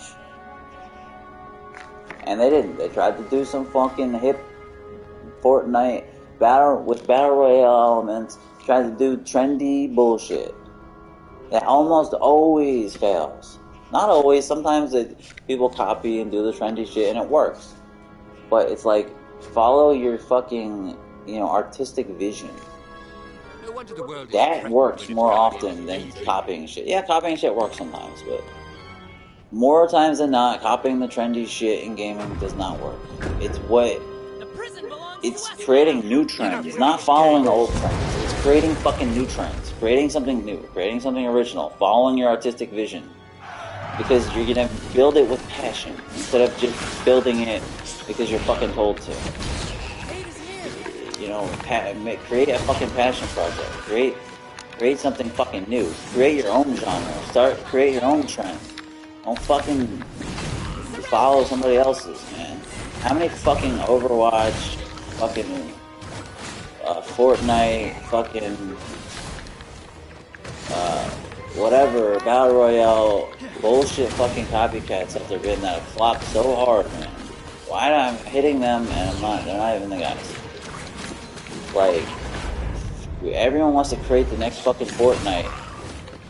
Everyone wants to create the next Apex Legends, the next this, that. Why don't you create the next one of those, but not by copying. Create the next one of those by creating your own genre, creating your own game, like doing something original, like instead of copying it. Do that by making the actual next one by making something new. Fortnite was new. I'm not a fan of it, but it was fucking new. It started out with the Save the World thing, which was pretty fucking original. It was like almost like live action tower defense, and then the multiplayer, which wasn't technically original because Starhawk had those build elements and did it very well in multiplayer. That game didn't get enough love, fucking Starhawk, but it was still a relatively novel idea. It wasn't a hugely blown thing. You know, and it had its own art style, and you know, it did its own thing, I guess, sort of. And with the battle royale, it popularized it. So it's like create your own new thing that will be the next Fortnite. Not create a copycat of Fortnite. A copycat of Fortnite is not going to be the next quote-unquote Fortnite. It is going to be the next, you know, original fucking thing that's going to be the next Fortnite. And that's what these developers don't get. And it's like they don't want to fucking take a risk. So they're just content with failing by, you know, copying something and failing. Because they don't want to take creative risk and fail. I don't get it. Why not? If you're gonna fail either way, at least fail fucking taking a chance. Even motherfucking Housemarque tried to do it with storm divers, and you could see the writing on the fucking wall. And it's like they literally just were making storm divers, which never came out, but they were literally making storm divers because they were just like, yo, we're making the games that we want to make, but nobody is fucking buying them, and we can't sustain ourselves, so we are going to concede and just make a fucking generic battle royale, because that's apparently what people want, which was the wrong move. But ultimately, it led to fucking Returnal, and it led to Sony acquiring them, so it worked out, but that was going to be a disaster. Storm Divers. It was going to be a fucking disaster. But ultimately, it all fucking worked out, man, because the engine, even though it's Unreal Engine, but the assets that they built within the engine and you know, gameplay models and things that they were building in Storm Divers, they brought over to fucking Returnal. You know, they used a lot of that. If you look at some of the stuff, behind the scenes stuff of Storm Divers, you know, you see some similarities to Returnal with the way the camera view is, and the shooting, and the combat, and the, you know, they basically morphed it into it. So they already had some groundwork for Returnal. But thank goodness they decided. Thank goodness when Sony started working with them, they didn't pick up Storm Divers. I don't know if another. I don't think any publisher picked that up. But thank goodness, maybe a publisher did. I don't think they did. I think it was going to be self-published. But thank God Sony did not pick up Storm Divers. Thank God they had the insight and knowledge to not do that. I'm surprised they didn't just pick up Storm Divers. Because, you know, they want to do service games and shit. A battle royale. But thank goodness somebody had the foresight to, like, you know, push them to do something else. And Housemarque had the bright idea to, you know, we're a small studio, we need to make a big game. How can a small studio make a big game? Well, if we do a roguelike, that's how we can do it. Because in a roguelike, you repeat the same content over and over, so you don't need to create that much content. Same thing with Dark Souls and From Software, and that's how From Software became huge. They created the whole Dark Souls genre, Soulsborne genre, out of necessity, because they weren't a big, massive AAA studio, and they're trying to make relatively big games with a relatively small studio and small budget. So how do you do that? Well, you're not going to be able to create that much fucking content, so what can you do? Have people play the same content over and over again.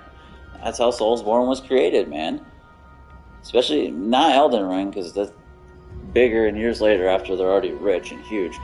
But, you know, the original games, Demon Souls and Dark Souls, and they're not huge games. Like, if those games didn't have a high difficulty level, they were an average difficulty level, those would be like 5-hour games, man.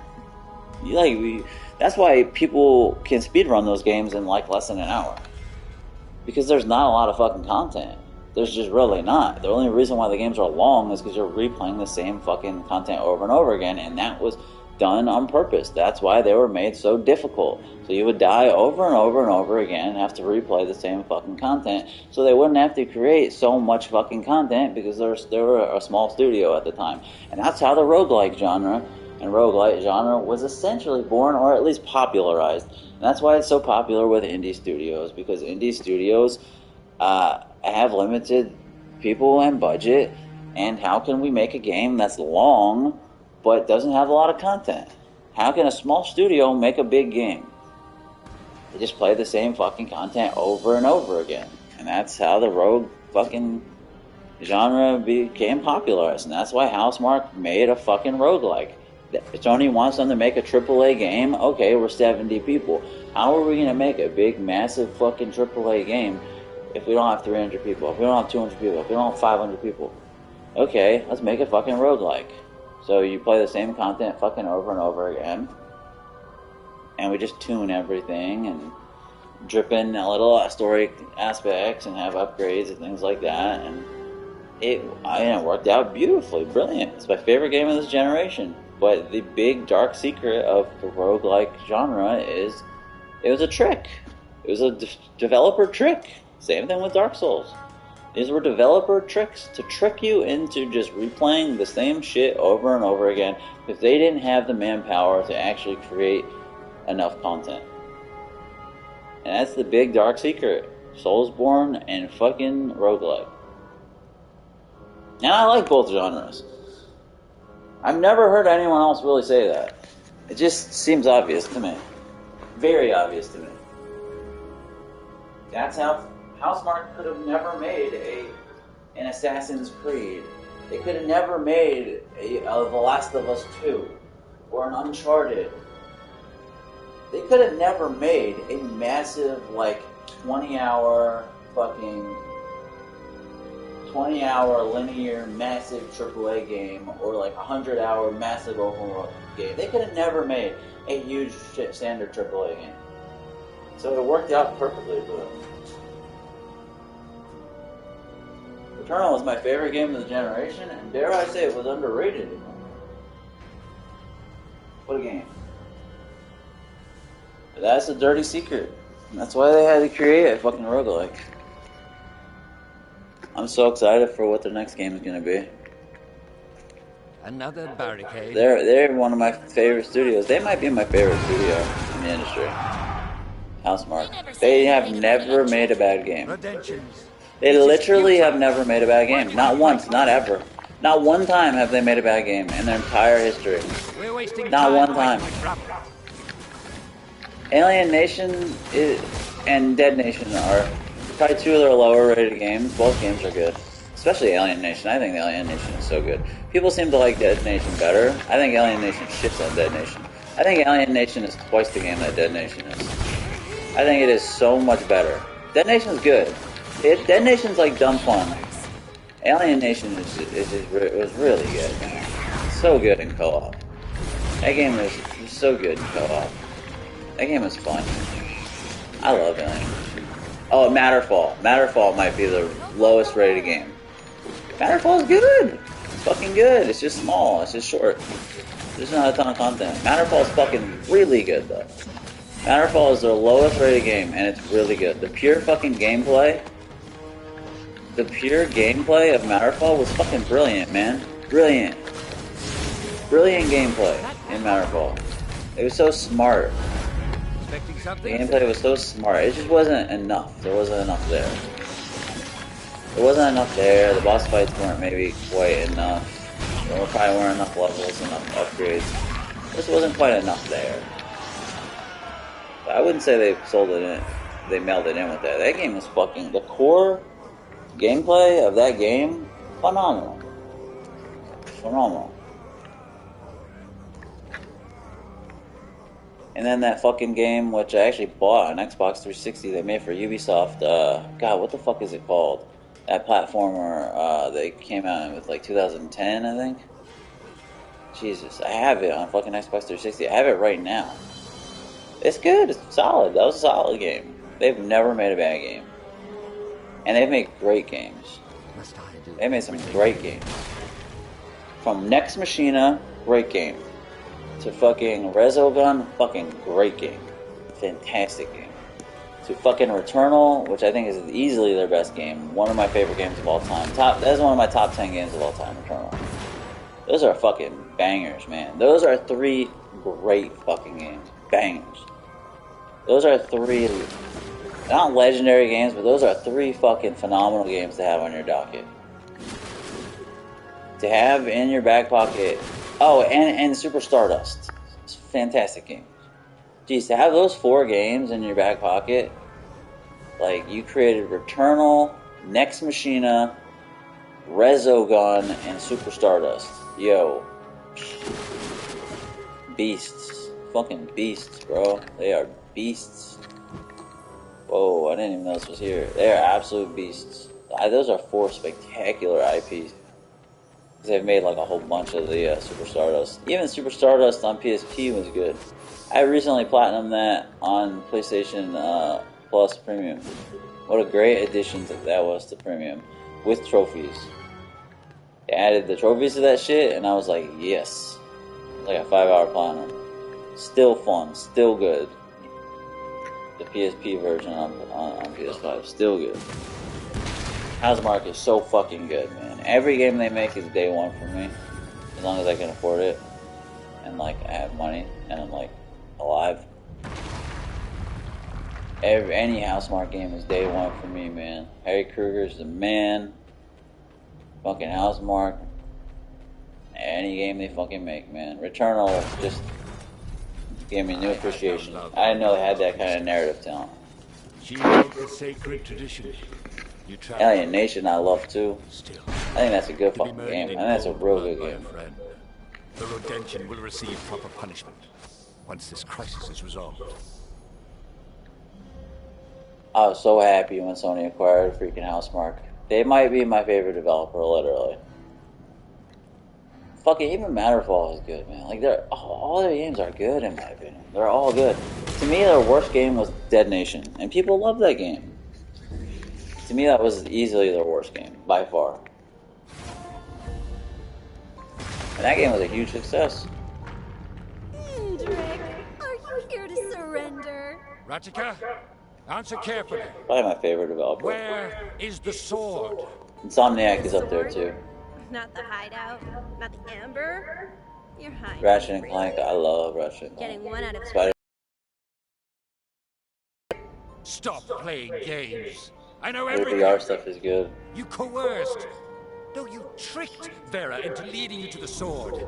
Then I you did not like killed her. Sunset Overdrive. That's not what happened at all. Your lack of thoroughness. Anything they've done away from Sony has been bad, So, in my opinion. you did not kill her. Well, that part's Besides the VR true, stuff. But So you had the sword. But it was not on you when my soldiers caught you. Fucking You Blue hid Point it and somewhere. Housemarque. Oh, I was so Where? happy when they acquired them. Vera was my friend. 2 of the I best never wanted to developers in the hurt her, industry. but when everything happened, I panicked. Then I panicked some more, Brilliant and developers. even more. And while I was doing that, I realized that my feet had started running. I left Vera behind and the sword. Before I could think of anything else, I slammed into a soldier's breastplate, which made this really interesting dong noise. So excited to see what Housemarque does and what Blue Point does But next. you do not fool me or my companion. How do you know? Your friend isn't saying anything. The Harbinger does not need words. Harbinger, no less. Always the bully, Indrik. Can't fight me just by yourself. This game is good, man, but it is... See, I don't know what to do. I think I should kill her so I can gain his trust and he might give me a seal or something. I really don't want to do it, but I'm guessing that's probably the right choice. I'm assuming.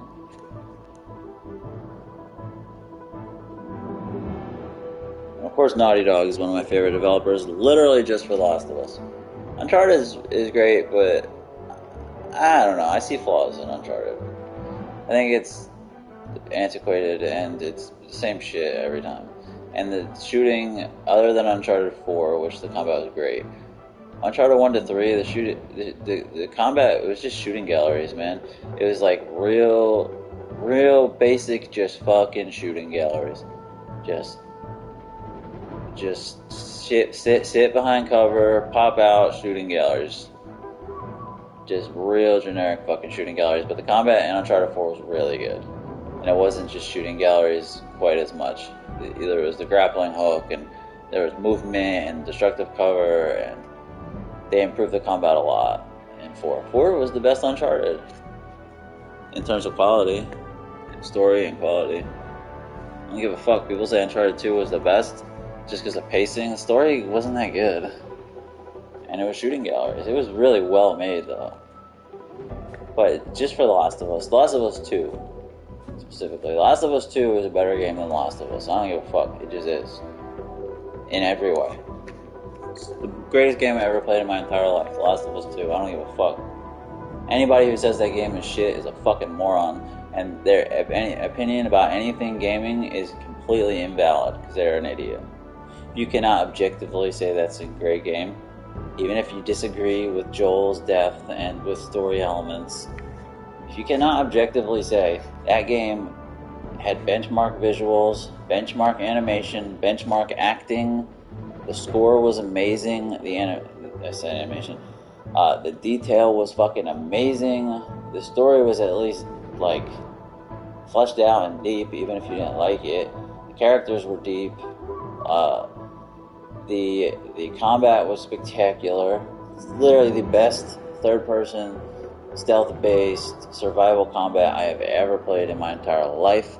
Every single combat encounter in that game was well done. It's a masterpiece. The game's a fucking masterpiece. Even if you don't like the story for whatever reason. Masterpiece. Greatest game I ever played, and it's not even close. I'd have to go back to Mario Brothers' story. Some old shit that you really can't even compare because they're just totally different. It's just totally different styles. Like that old genre of like Ocarina of Time, Mario Brothers 3, like I don't even compare those games. I don't even really put those games on my list anymore. It's like a different lifetime of gaming. It's a different style. It's really hard to compare that stuff. It's hard to compare like a 2D or almost 2D or like antiquated top-down platformer from like the 80s or early 90s to like current games. It's just really hard to do. So for that reason, I would have to say that The Last of Us 2 is the greatest game I've ever played in my entire life, and it's not even close. That's the thing, it's not even close. It's not even close. There's not even a close second, in my opinion. In the last 20 years. In the last 20 years, there has not been a game that is even fucking close to The Last of Us 2. Not even close. There's nothing close. Don't even give me Elden Ring, because that's a joke. I have not played the last two Zelda games, so I don't know. Maybe those are great games. I don't have a Switch. There's nothing even close. It is the fucking truth. Last of Us 2 is the fucking truth. Always like you, Indrik. Very few people agree with me. So I would love to debate them. I could literally write a book on why The Last of Us 2 is the greatest game ever made, on why The Last of Us 2 story is brilliant and underrated, why it is the greatest third-person survival combat ever, why it is the greatest technical achievement for its time, which probably has been surpassed now, but for 2020, up to 2020. Why are you doing this? Why many reasons. It has consistently the best combat encounters ever. Like, I could literally write a book on why that game's great, why it's underrated, why people are morons for saying the story sucks. The game sucks. God, anybody who says The Last of Us 2 sucked is just invalidated, in my book. In my opinion, they're completely invalidated to talk about gaming.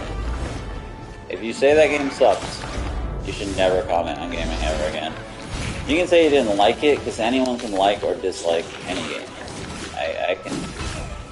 I can totally get with that. Like, if you don't like something, it's your opinion. You can not like something that's great. I've not liked games that are great. But to say it's bad, no. You are just a moron in that case. Like, to not be able to identify the combat, the detail, the voice acting, the score, the fucking art, the animation quality, the combat encounters, the combat pacing, like, the acting, if I didn't say that already, which I think I might have, the performance, technical performance, the level design, the AI. Like, if you cannot identify those things as being good, you're an idiot. And if all those things are objectively good in the game, how can it be a bad game? Even the story is not bad. You might not like it, but it's brilliant in aspects. Fucking brilliant.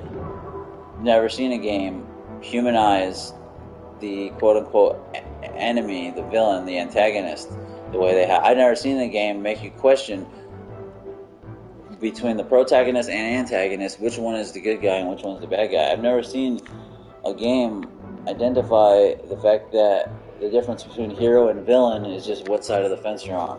I've never seen a game, the other games have approached this, but I've never seen a game go so deep into it. I've never seen a game humanize the enemies or enemy factions so much. Even the dogs, even the enemy dogs had fucking names. And when you killed them, people mourned them and they said their names. And then they gave you backstory on the fucking dogs. When you play as Abby and you fucking play fetch with them, and like it humanizes the fucking dogs even. Like, I've never seen it, maybe they did it too much, but I've never seen a game go to fucking the lengths that Naughty Dog did to humanize the enemy, to show you that like I said, the difference between a villain and a hero is whatever side of the fence you're on, just whatever faction you're on. Hero and villain are basically the same thing, depending on who you are. Depending on your point of view. The only difference is your point of view. And I love that, to the point where you have a fucking boss fight with the series, with the beloved series protagonist in the face. Kill Ellie. She's the bad guy at one point, towards the end of the game. And yes, you may not have fully fell for it, even when you're playing as Abby, trying to kill Ellie. You were probably conflicted and didn't want to kill Ellie, and still liked Ellie more than Abby because you had a game's worth of material with her to fall in love with her. But they still did as good a job as they fucking could have in that game. And yes, people may not have felt for Abby as much as Naughty Dog wanted them to, and people may not have turned and became true Abby fans by the end of the game like people wanted them to, but they did a good job, man. The way Abby was so villainized and such a fucking hideous monster in the beginning of that game that you absolutely despised and thought you could feel literally zero feelings for in any fucking way, to even at all by the end of the game make you feel sympathy for her is a fucking massive win. And you must have felt some sympathy, even a little bit, when she's hanging on that cross, emaciated, her hair cut, 30 pounds lighter, fucking half dead, broken, everyone she loved dead. You must have felt like at least a little something for her.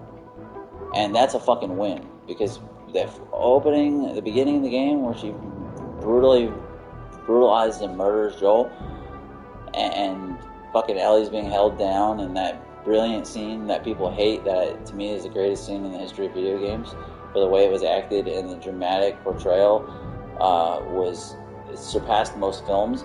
I'm just different. People hate that scene. To me, it's the greatest scene in the history of games because it makes you feel something. It made me feel something, and even people on PlayStation Nation don't agree, but I don't give a fuck. I don't give a fuck. To me, that is the most dramatic and well-produced scene in the history of video games, and it surpasses most film. The scene where Joel is murdered and Ellie is being held down, screaming and crying, telling him to get up, like that made me tear. That scene made me cry. Like, that fucking made me feel something. That was deep, man. I must be a fucking alien, because most people hate that scene. I think it's horrible, disgusting, disrespectful to Joel. I don't give a fuck, man. Joel's not my father. Joel's amazing. Love Joel. But the point of drama is to make you feel something, and that fucking scene made me feel something. And it was so well acted by Ashley Johnson. Fucking brilliant, and so well portrayed by the fucking animators and the motion capture, and it's just, oh my god, dude. I've never seen anything like that in video games before, ever. I've never, man. It's the best scene I've ever seen in the history of games. And to make you have any sympathy for Abby after that scene is a win. To humanize her at all is a win. Abby's on steroids. Oh, she looks like a lesbian, even though she's not. Like, I don't give a fuck about all that shit, bro. Yeah, she's not super likable, this and that. I don't give a fuck about all that. The story was, in my opinion, brilliant. It was fucking brilliant, man. So brilliant. The amount of depth they gave on the fucking enemy faction, telling both sides of the fucking story, make you think, are Joel and Ellie monsters? Or are they the bad guys? Like, just to make you think about that. It's just so fucking well done, man. I had so many arguments with people online about it. Like, and I always tell them, tell me what fucking game is better, or tell me what game does story well, if that story sucks. What game has great writing and really does story fucking well? If that story sucks and that game sucks. I'm just so tired of it, man. So tired of people's shitty dog shit fucking facsimile, recycled garbage opinions that are just fucking echoed from other people. It became popular to hate on The Last of Us 2. That became the in thing, the popular fucking thing to do. To shit on it. Literally saw so many people saying that game's a dumpster fire. That game, like, are you kidding me, bro?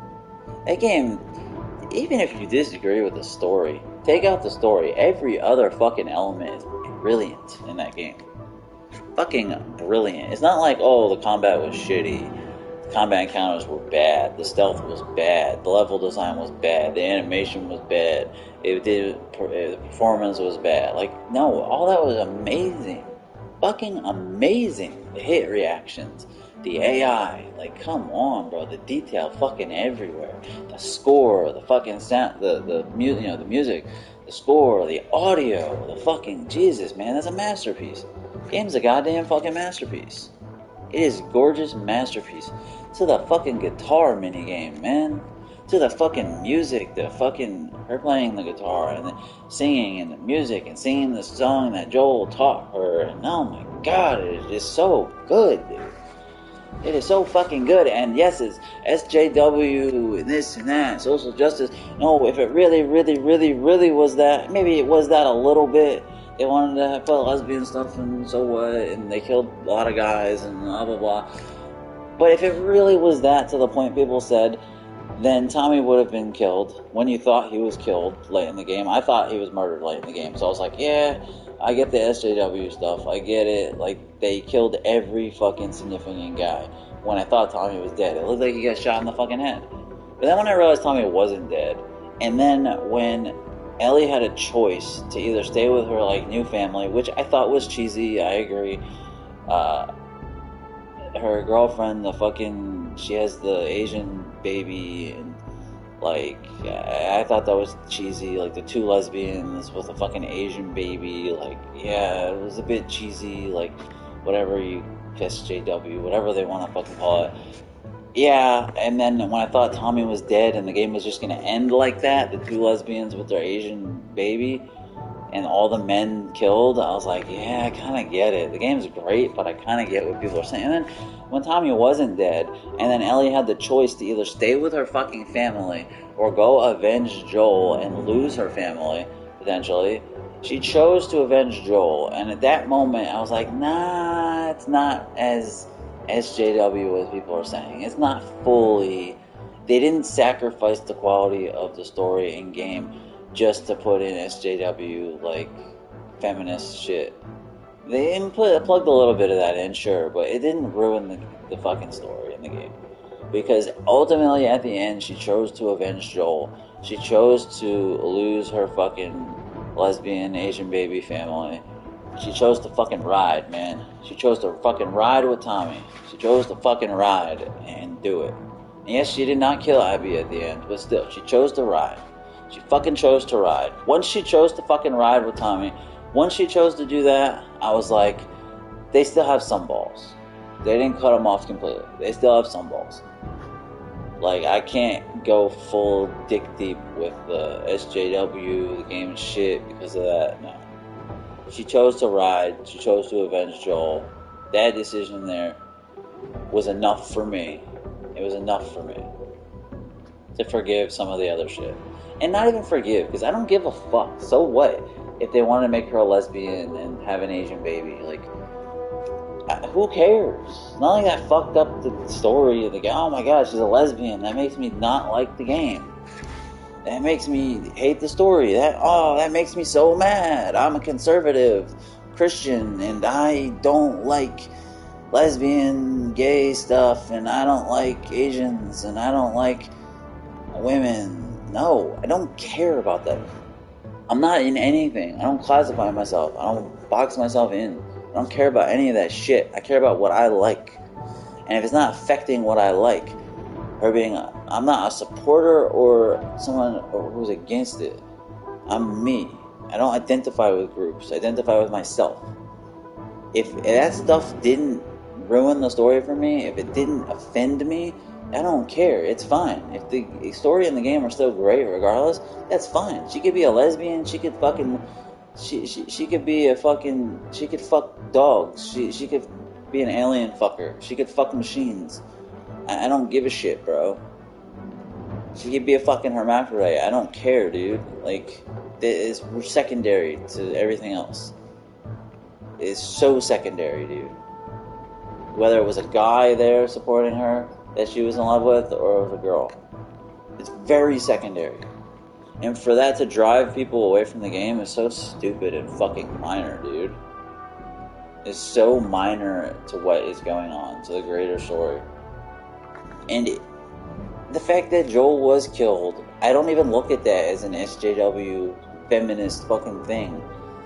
If Joel did not get killed in the game, let's say they weren't trying to put SJW feminist shit in the game, and Joel didn't get killed, and it was the same as The Last of Us 1, and it was just Ellie and Joel ride and kill a bunch of people, and drama happens, and they make it through to the end happily ever after, that's a boring, safe fucking game. Like, yeah, it could be great, but I wouldn't like that as much. That's not as dramatic. That's another boring... What is your fucking motivation in the game, then? Oh, there's a new threat. There's a new bad faction, and we gotta stop them with Joel and Ellie riding again. People would have liked it better, I'm sure. I wouldn't have. Like, the Joel getting killed created motivation. It created drama. Like... I don't know. I don't think it was done just for feminist fucking reasons, man. It had story implications that... Like, they could have created some other... They could have just made the game as it was. And something happened, maybe Tommy gets killed. And then you go and avenge Tommy with Joel, and Joel never dies. That would have been a way more boring story, because you don't care about Tommy as much. It just, to me, it wouldn't have been as dramatic of a story. They couldn't kill Ellie. Ellie's the protagonist now. Like, you're not going to play as Joel again. It was clear they were moving on to Ellie, and it was clear Ellie was the star of the first game. So I don't think it was done necessarily for feminist reasons. I don't think they killed Joel just to be disrespectful and just to push feminist beliefs. Yeah, I think it was done for the drama of the story. Done to drive the fucking story.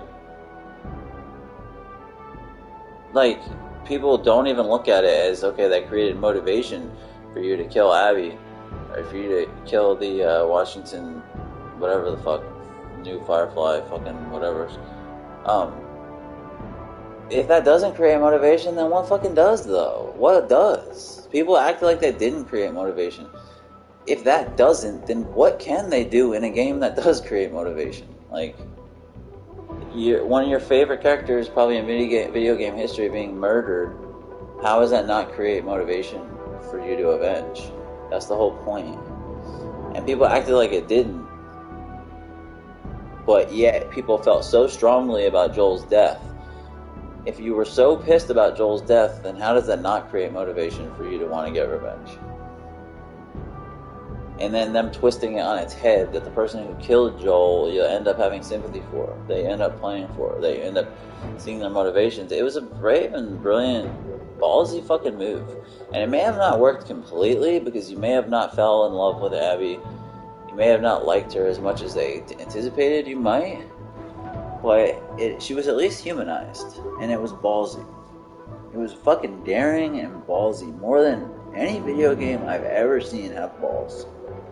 To take the fucking most hated person that you have probably ever hated in the history of video games, because Joel is probably one of your favorite characters in the history of video games, so the person who brutally kills him and disrespects him, you're gonna hate more than anyone.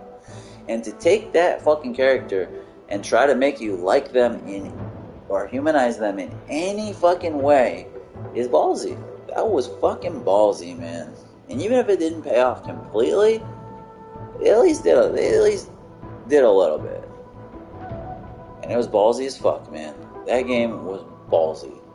And I will always respect Neil and Naughty Dog for having the balls and artistic vision to execute that game the way they fucking wanted to execute it. And the problem I see, though, is from now on, they're going to be way more safe. Because it affected sales. It affected Sony and Naughty Dog's reputation. It affected a lot, man. And I guarantee you, Jim Ryan probably had a talk with them. There was a lot of bad publicity. Yeah, it broke the record for Game of the Year awards until Elden Ring beat it. And it got 90s Metacritic and was Game of the Year and all that. But it got a lot of bad press. And it didn't sell. I mean, it did 10 million and it's probably done well over that now. But that game should have broken every record from Sony. That game should have broken every record. People are like, it didn't sell well. It did 10 million in the first year or whatever. Like, that game should have broken every single record. It broke the Game of the Year award record. It's coming off one of the biggest and highest reviewed and best games of all time. The previous game that held the Game of the Year award record until The Witcher broke it. It should have been Sony's greatest selling game of all time. And it shouldn't have been surpassed by God of War Ragnarok, because God of War Ragnarok's not a better game. And The Last of Us 2 had a higher install base. Yeah, it sold well, but not in context. The context for what it should have done, it did like Ghost of Tsushima numbers. Ghost of Tsushima was a new IP from Sucker Punch, who had never done numbers like that. It did like similar numbers to Ghost of Tsushima. Like, it shouldn't have been that way, man. I don't want to hear it sold well. No, in context, it didn't. And it hurt sales, all the bad publicity. And my fear is that moving forward, they're going to be castrated now. I think that game probably castrated Neil Druckmann and Naughty Dog. It took their balls away. At least I anticipate that to be the case. That it will have taken their balls away, and everything they make from this point on is going to be more safe, not as ballsy, and more what people expect. But I will always and forever respect the fact that they had the balls to at least do it once, to at least try it, to at least do it with The Last of Us 2, and that game will go down in history as the greatest game I've ever played.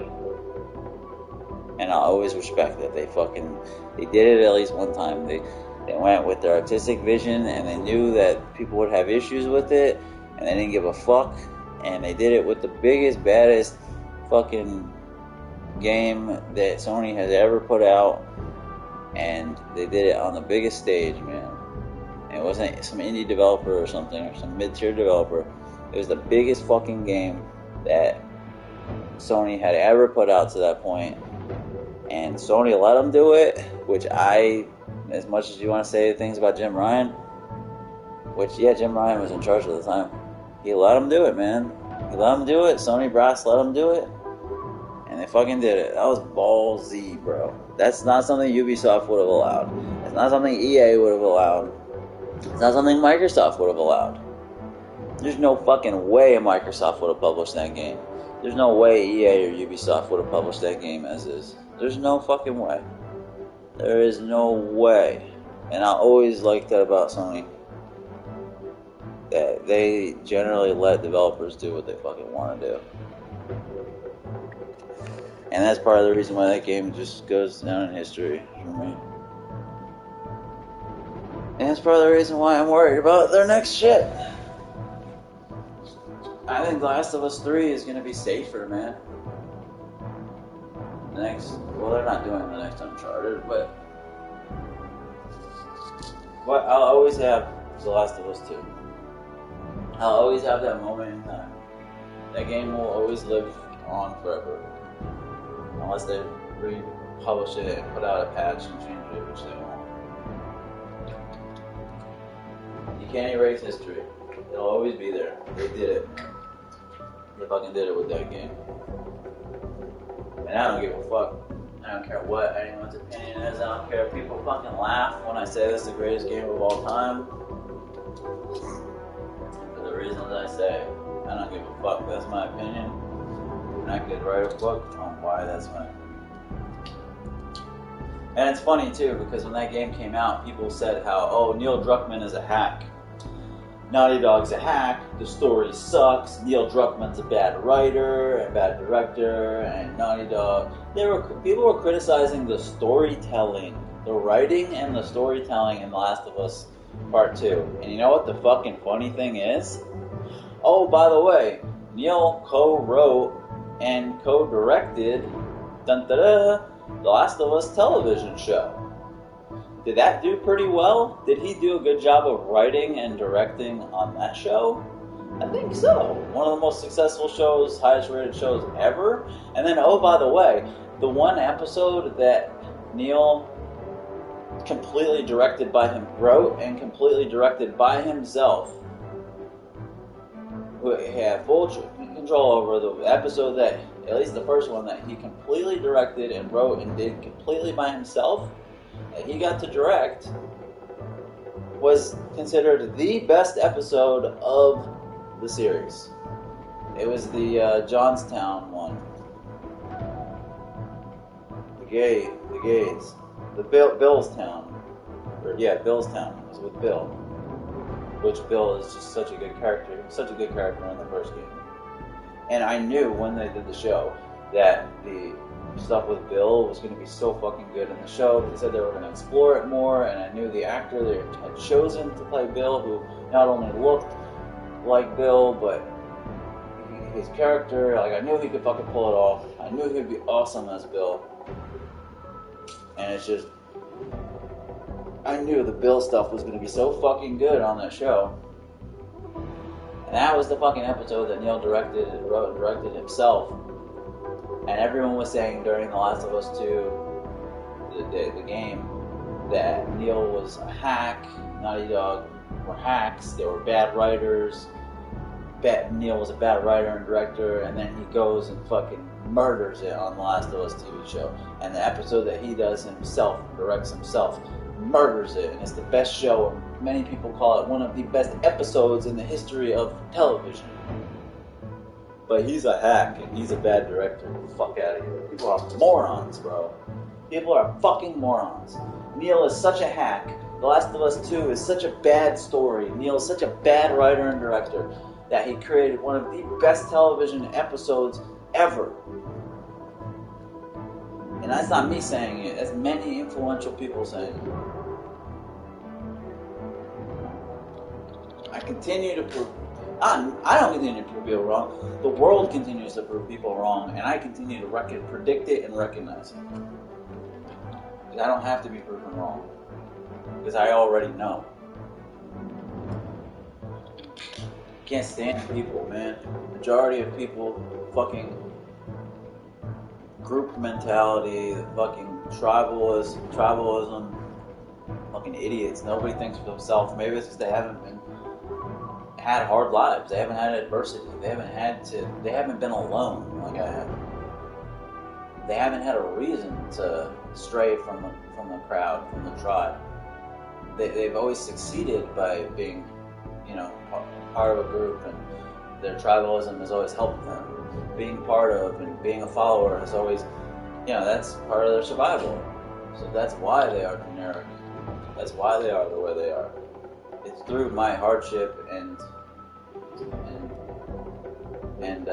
isolationism and adversity that has formed, my unique opinion and my ability to analyze things for myself and from a different point of view. I wish I wasn't like that. I wish I had an easy life. I wish I was isolated. I wish I didn't have adversity. I would rather have a generic opinion.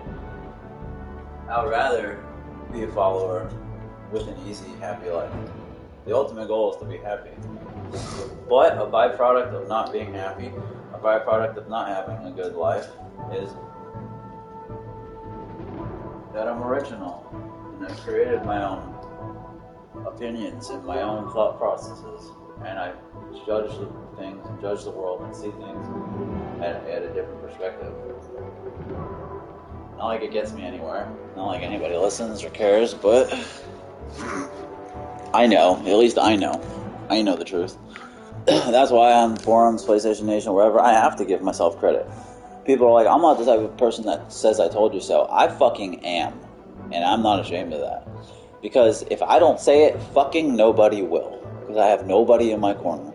I have fucking nobody in my corner who's going to say it for me. And I have nothing else. I have nothing else but my mind and my fucking word. So I'm not going to get credit for that. Then what am I going to get credit for? So I fucking 100% will be the type of person to say I told you so every single time. Because if you don't remind them, nobody else fucking will. If there's one thing, people are going to at least know what I am. For better or for worse. They're going to fucking know what I am. I don't give a fuck, man. You say it's arrogant and this or that. I will definitely tell them I told you so. Because people forget. People don't care. I'll definitely say I told you so. Every fucking time. I'll let them know. Until I get the credit. Until I don't have to say that. Until other people give me the credit. Until if I ever had a following. Or ever had other people to give me the credit. If I ever had a fucking, a team. If I ever had backing. If I ever had, other people that would give me the credit. Then I wouldn't do it. But I don't. I have nothing. I have nobody. So I'm going to give myself the credit. I'll support myself every fucking time. And so I don't give a fuck, man. People will say, I'm not the type of person to say I told you so. Okay. You probably have a loving family or support system, and you probably have followers and other people that are going to give you credit. I don't. So I'm going to give myself the fucking credit. See, you're not the type of person, but I am, because we're not the same fucking person. We don't have the same circumstances. Everybody wants to judge other people through their own prism, through their own perspective, which you can't do, because you're not that person, and your lives are different. So you can never judge someone the way that you judge yourself, because you're not the same. And that's what 99% of people do. They only see things from their perspective. How could someone do this or do that? You really don't know, because you're not that person. You don't know what they've been through, what they're feeling. You don't fucking know. And for you to say you wouldn't do that is inaccurate, because you don't know if you would do that. If you were put under the same exact circumstances, you might. Whatever it may be. For good or for bad. For better or for worse, whatever the situation is. It's so easy for people to make blanket fucking statements when they're inaccurate. I would never do that. You don't know if you would do that. You don't know if you would act that way. You don't know. Nobody can ever know how someone else feels. Nobody can ever know what it's like to be somebody else and why people do what they do. No one can ever know what it feels like. So you can never know why someone does something. You can never say you wouldn't do that. The person you are today, at that very moment, is based on an almost infinite number of particular circumstances and decisions and happenings and predetermined things and predetermined mental, DNA, and emotional makeup, physical and emotional makeup. And then a series of events that played out in a particular way that altered and created aspects of who you are and impacted you mentally, emotionally, and physically. And it all swirls together And in that very moment creates the person that you are for that very moment. And the person you are in that very moment is not the person you are going to be in the very next moment, in a year from now. The person you were the year before, the person you might be the next week or the next month. We are never the same person. Regardless of what people say, people never change. That's not true. You're constantly changing. You're constantly adapting. New life experiences alter who you are. You're never the same person. They alter and they all add up to a different sum. And they'll all influence you in a particular way. It might not change you that much, but every life experience is going to change you to some degree, no matter how minute. You're always evolving and changing or devolving, for better or for worse. I mean, really not devolving. You're always evolving. Maybe evolving into something worse, but you're always evolving. I mean, you're always getting more information. There's always more data coming in.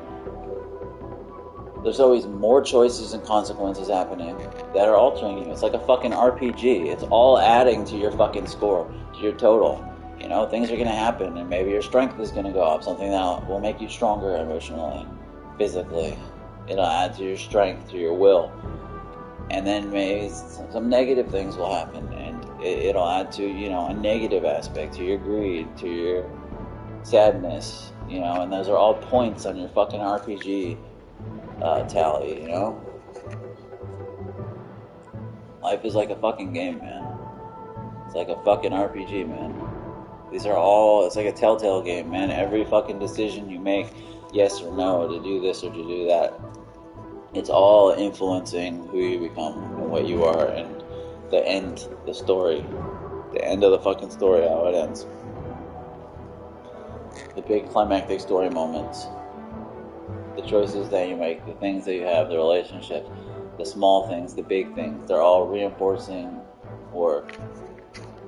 something that was already there, creating new quirks or other emotional scars or emotional support or whatever. You're never the same person. I'm not the same person I was years ago. I'm not the same person I was 2 months ago.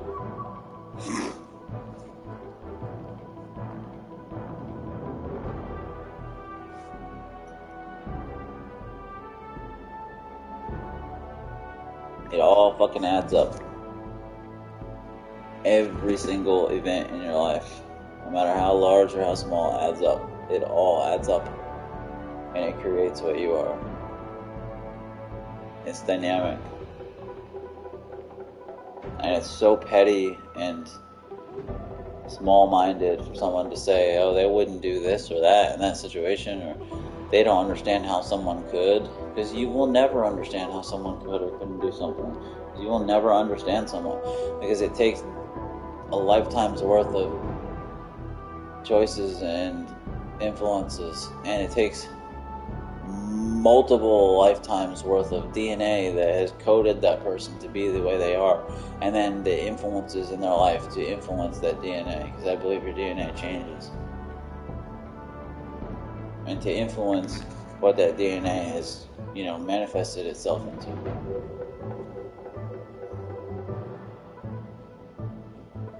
Like, really, it's not just a lifetime, it's lifetimes, it's multiple, numerous lineages. It's your family fucking tree that's influenced your DNA. So it's not even just your lifetime, it's many lifetimes that have influenced what you're predetermined to fucking be, and then it's the life that you've lived that's influenced what you are. So it's a lifetime combined with many, many lifetimes influencing what you are. So for someone to say, how could someone do this? I would never do this.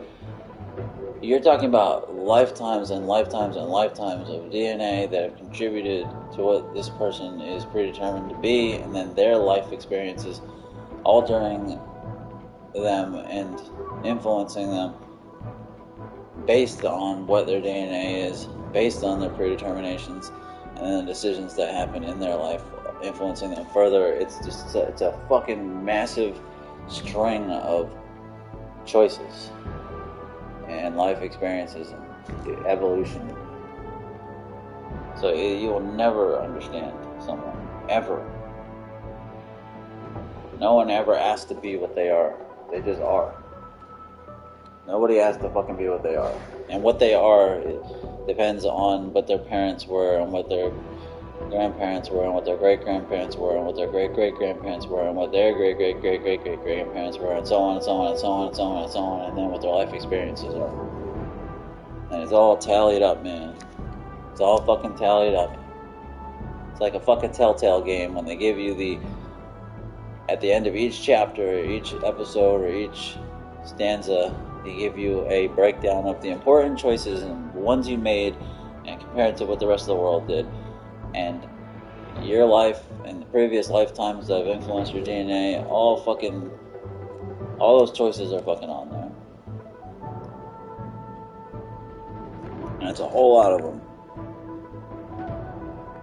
And it's what happened to you, and when it happened to you, how it happened to you, how you were predetermined to receive that choice, react to that choice, how you did, the consequences of what happened, and how that influenced you after that, the support or lack of support that you may have had following that, and then yada yada yada yada. That's why a robot can never be a person. It'll never happen, even when we create fucking incredible AI and robots with the locomotive and sensory capabilities that are almost that of a human. They will never actually be humans until robots have the AI that is as sophisticated as a brain, and I'm not talking sophisticated as being able to do mathematics as fast or pull information from the internet as fast. I'm talking about the sensory abilities and the ability to live a fucking life. They have to have all the sensory abilities that we have to have: the sense of touch, the sense of smell, the sense of everything, the emotional capabilities, and then they have to live. They have to fucking live.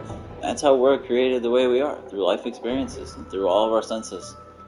They have to be able to live, not just pull fucking data to have a facsimile of what it's like to be a human through all the data points in the world and the internet. No. They have to have life experiences, and that's why a cyborg robot will never be close to a human until they can have all those life experiences with the same senses that we have, because all of our senses and the way we perceive the world impacts who we are. It's the way we see the world. They would have to see the world the way we see it, literally see it, smell it, touch it, taste it. All of these things influence who we are. That's why they'll never be like us, ever. There'll be something different. They're going to be a different race. Robots are going to be a different race. AI is going to be a different race. It's going to be a different life form. It will be a life form. It won't be a completely organic life form, but it'll be a different life form. We're so obsessed with creating ourselves in something else, but it's not like that. Every organism is different, every single one, because they perceive things differently. Their senses are different. Their lifespans are different. Everything is fucking different. Their needs are different. Their wants are different. They don't have the same emotional needs, for survival. Those aren't necessary for survival for smaller organisms. We always try to make things ourselves, even with aliens. We depict them like us. Bipedal, fucking big heads, fucking 2 eyes, nostrils, mouth. We depict them like us. It's so inaccurate and closed-minded. It's so, arrogant. They might not have the same needs. They might not perceive the world. Their senses might be different. Maybe our senses are limited. Maybe theirs would be greater. Maybe they would be more limited. Maybe they wouldn't be as emotional. Maybe the emotions wouldn't be necessary for survival. Maybe they would be more unorganic. We don't fucking know. Maybe inorganic, quote-unquote inorganic life form can be alive. Maybe, we don't fucking know. What is life? We think of it as like a soul. You gotta have a soul. What the fuck is a soul? What is a soul? Our brains are just organic computers, basically. DNA, you know, is storage data, basically. Why couldn't AI or something inorganic be alive? Maybe not alive in the same way we are, but why does it have to be the same way we are? And what is a soul? Like, we've never been able to prove that a soul exists. The human body has the same number of atoms, the same exact makeup, living or dead. It just doesn't, there's just no electricity, there's no energy. It just doesn't have any electrical impulses. That's it. Like, it's the same fucking thing. So when does the soul leave? That's a human construct, the soul. Where's this energy transfer? Why couldn't it just be turned on and turned off? Why when we die can't we just turn off? That's it. It's just off.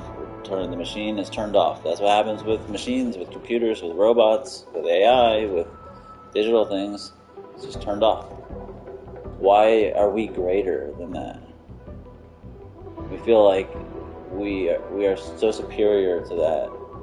We have to be something more. Why do we? Why can't it just be like that? Why can't life just be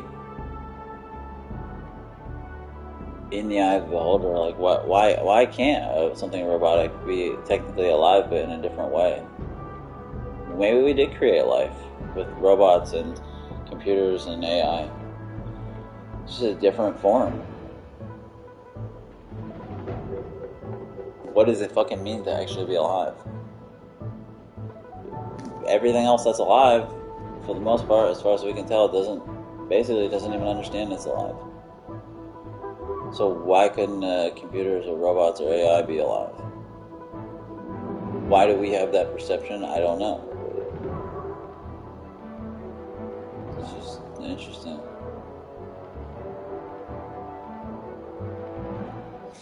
Anyway.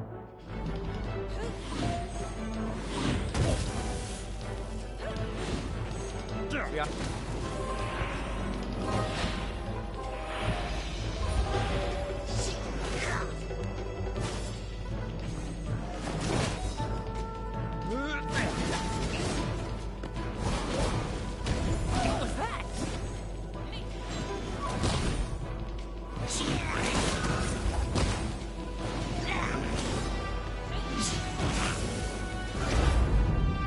Why are you doing this?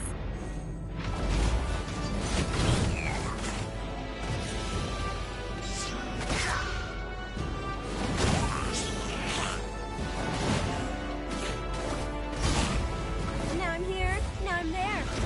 Could be a song idea.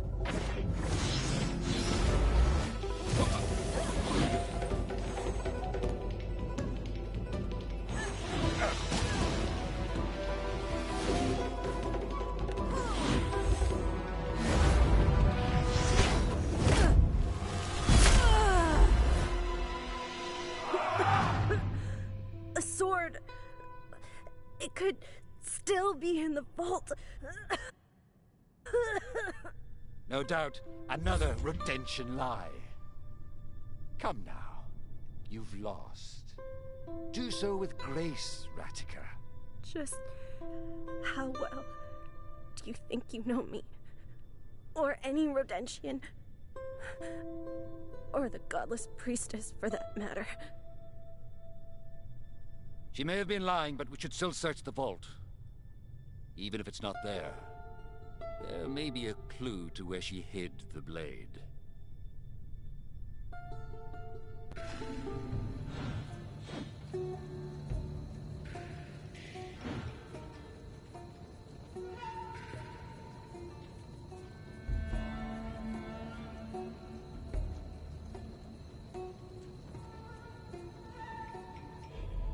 The city seems dead, and the air heavy, stagnant. Terror has visited this place.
Yo, those are motherfuckers from the previous game, I think. They're from Stories.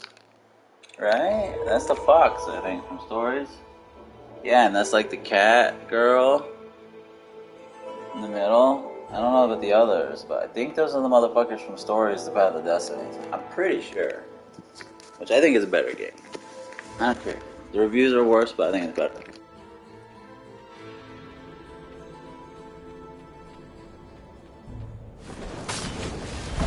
Certain things are meant to be locked, Harbinger. Wait, which way should I go? He wanted me to go a different way. I don't know which way to go. And there's enemies down here. Okay. Let's go this way. See, I wish the game... I would prefer that the game had more of this. Stories had more of this, where you'd make choices. You'd come to a level, and there'd be certain choices, and you decide which path to take, and then you want to come back and replay it, make the other decision, and then goes on and on like that. With this, there's not a lot of that. I like that. That's what I liked about Stories. See, the door's gonna close now. Path to get to where we were gonna get to anyway. I don't know. It's a good game though. This is a really good game. It's just not as good as Stories. I'm sorry. It's just not. Still this is a very good game. Very solid game. Solid 8 out of 10, I'd say. To me, Stories was like a 9, man. I love that game. Maybe objectively an 8.5. I fucking love Stories. Yeah, no, that was different. This is a totally different way. Or is it? This is still a really solid game, though. Don't get me wrong. This game is very solid. Really, really strong. Gets better. The first couple hours really wasn't that good. That's why I stopped playing it. Alright. Okay. Still the same area. Different way to get there. See, it's not as exciting. That's why I like Stories better. But the game, if someone is gonna actually watch this, which maybe a few people will, literally like 3, it starts out a bit slow. That's why I stopped playing it.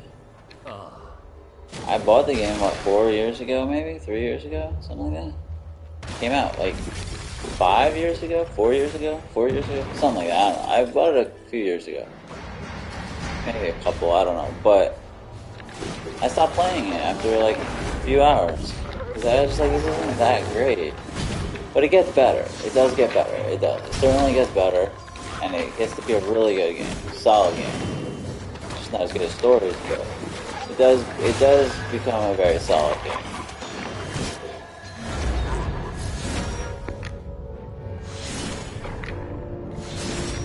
What the fuck? It's gotta be 3 now? Come on, that's so gay, dude. It takes so long to get 3. I shouldn't have fucking upgraded it. We heard you were coming. We God, to get 3 of those now, man? They gotta have an upgrade to where your energy goes up quicker. Down at the temple. Nobody at the Come temple on, man. Now it's instant kill. It's gonna take fucking forever to do, bro. It's gonna take so long to get through. Then I gotta get through it twice. Ugh. Attention sealed.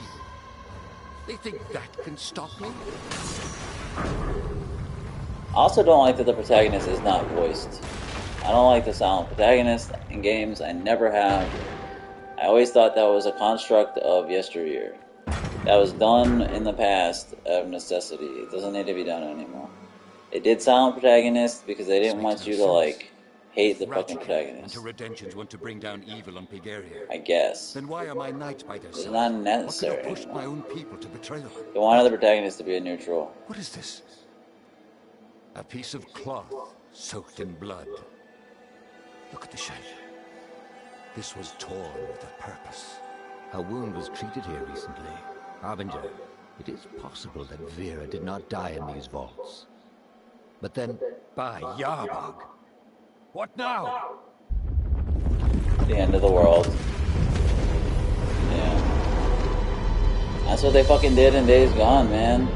Originally with the game, they had choices. You were able to make choices, certain narrative choices in the game, and they took that away because they didn't want people to make the wrong choices and not like Deacon. But they ended up not really liking Deacon anyway. I did because I'm different, but it was like, come on, don't take that choice away from us. If we want to be assholes, make Deacon an asshole, let people be assholes. I hated that they took choice away. Never take choice away in a game. Ever. You cannot fucking micromanage the player. You can, but it's not a good decision. Don't baby and micromanage the fucking player. Let them make the choices they want to fucking make. If they want to be an asshole, let them be an asshole.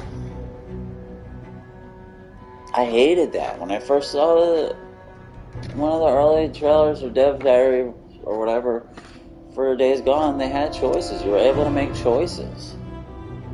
Like, to kill a guy or not to kill a guy, or to kill a guy quick, or let the zombies kill him, like, or other choices, and it's like, let us, you know, let us have control over our own fucking character. If you fucking put that in the game, don't take out your hard work to make it more generic. Let us be what we want to fucking be.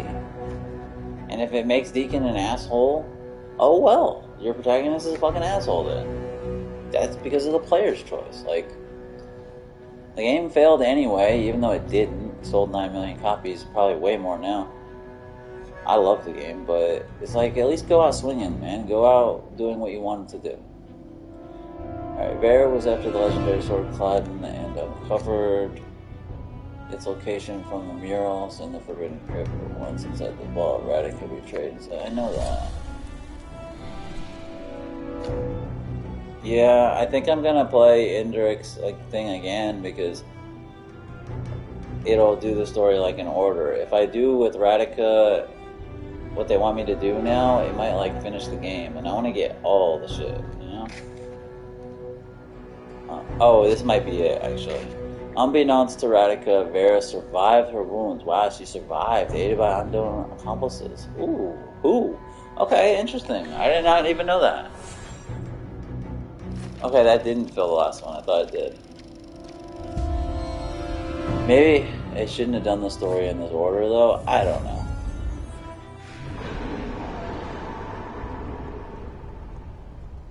Unknown accomplices. Who?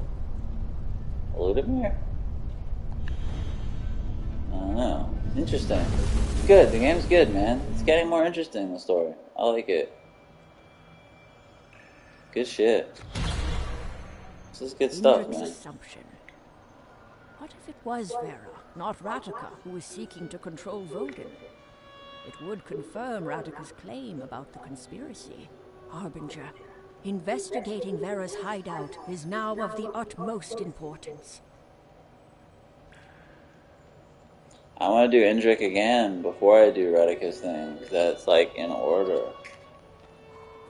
I don't know, I feel like maybe I'm doing it wrong. You should examine your investigation board.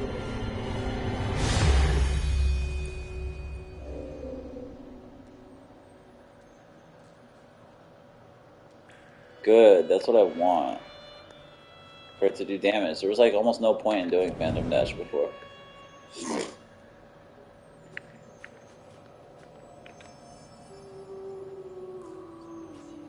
See, I don't want to do Harbinger Blade upgrade. I don't want the blade to do more damage because it already does a lot of damage, and I'm killing the enemies before I can get enough stamina or whatever energy to use special abilities. So I don't even want to get that. Though there's a trophy for upgrading all the way, so eventually I will have to, but I don't even really want to.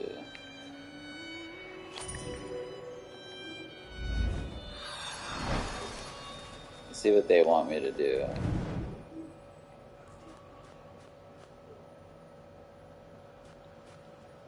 I guess I'll do this one next because I'm worried if I do the Radica thing, it's gonna like literally be that last one. So I'm gonna do Indrix again.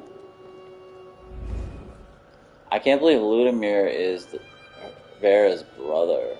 I would have never guessed that. Like, ever.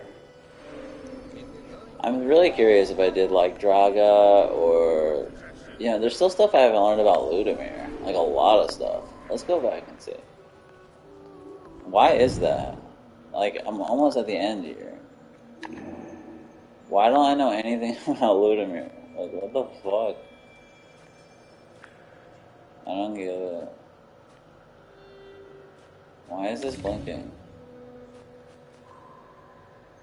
Oh, okay. I'm gonna go do Indrik again. Right?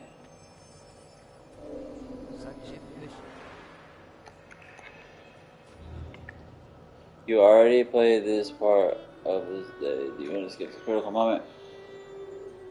I'm trying to think. What if I do that and then don't kill Radica?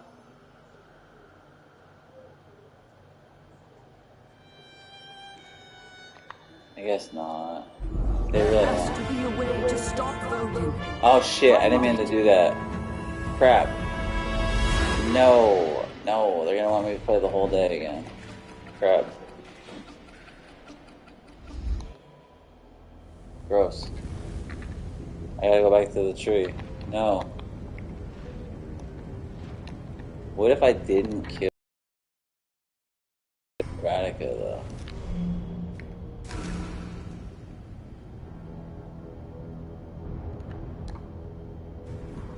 What if I play that again and didn't kill Radica? But that wouldn't be that one. They won't give me that choice again. It's a different day, I think? I don't know, man. I don't want to, like, get the last Indrik's assumption. What if it was Vera, not Radica, who was seeking to control Vodin? It would confirm Radica's claim about the conspiracy. Harbinger, investigating Vera's hideout is now of the utmost importance. Why is this like this again? Oh, because there's stuff I can get. I don't really know if I want to, but... Fuck it, whatever. So what do they want me to do? They want me to do Radica, I think. Now that we can return to the priest, yeah, that's what they want me to do. What if I do Ludimir, though?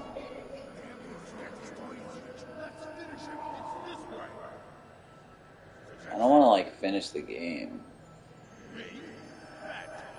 Well, I don't know.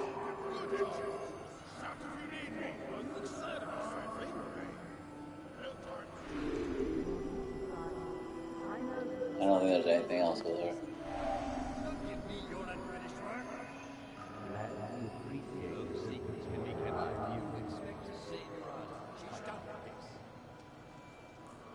Yeah, I'm gonna try to do this more peacefully. Perhaps a more peaceful... They really want me to go to her hideout, but I don't want to, like, finish the game. I want to get every clue, bro.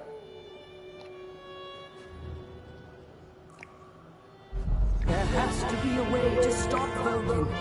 Find it.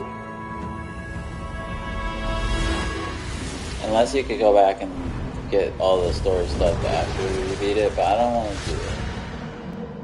I don't want to, like, potentially miss it. I need to get some sharks so I can fucking fight sharks so I can get that trophy for sharks. So let's not kill her.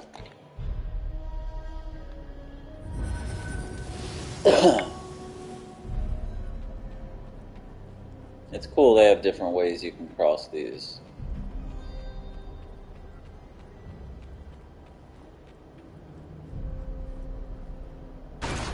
Let's see what happens when we don't kill Radica here. For the godless priestess. She broke a sacred tradition. Neutrality. Still, to be murdered in cold blood by a friend. The Rodentian will receive proper punishment once this crisis is resolved.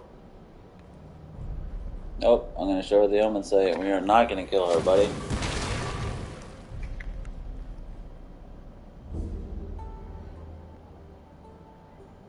I like Radica. I think she's my favorite character in the game.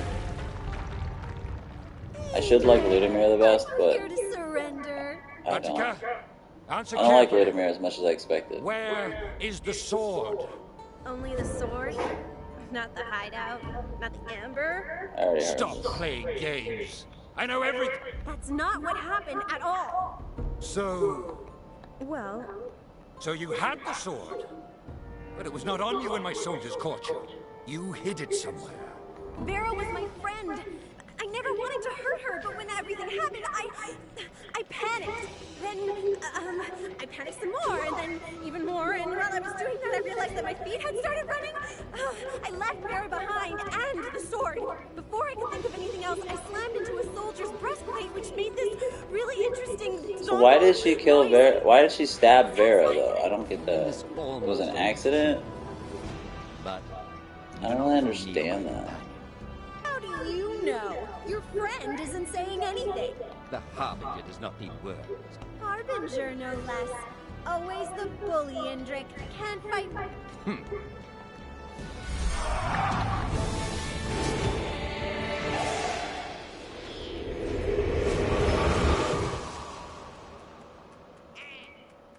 Why did she stab her? There you have it.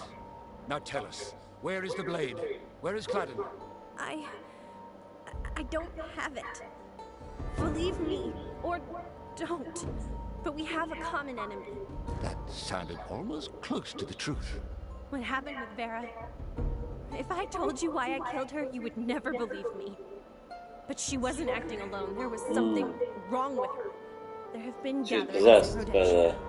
Influential folks acting secretly behind my back. by the void or something. But Vera was bad. Your imperial She was actually bad. It was There's her fault, something the more void. dangerous waiting. I know it. What are you saying? I'll lead you to them. You can see for yourself. In Rodentia. Not to spoil the moment, but that expression? It's like you're thinking, using your brain. It's like you're actually listening. The game's good, man. It would be Solid. Awkward. Really for us to be good. seen together. I like it. Lead on. Lead on? interesting. Does that mean I'm in charge? Because that means you'd technically be surrendering, or abdicating, or... Ratika. Right. Onward. I like her name too, Radika. A calculated Fucking rat. risk. If Ratika speaks the truth, then we are allies.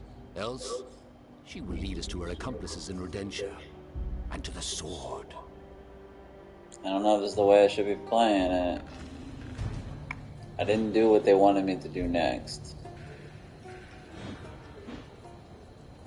But that's what I'm rolling with. Our temporary truce with Ratika does not change the plans for tonight's invasion. I'm counting on your discretion with this, Harbinger.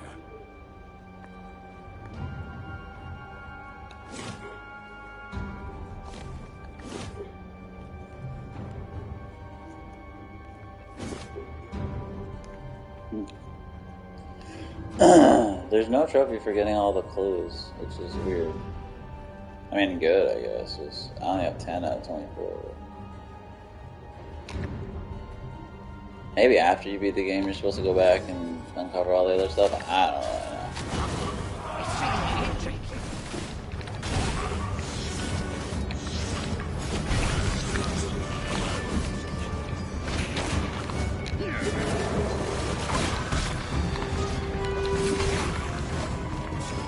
See, it's hard to get enough fucking energy up.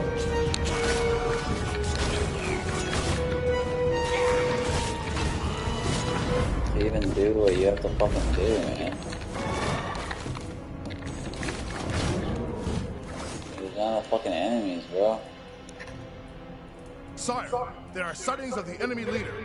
She is heading into the city alone. Shall we intercept? You shall not. Remain at your post. I will deal with Ratika. Hegarians, your loyalty has made our nation strong. You carry that strength with you, for you are of Hegaria. You are Hegaria, and for Hegaria, march!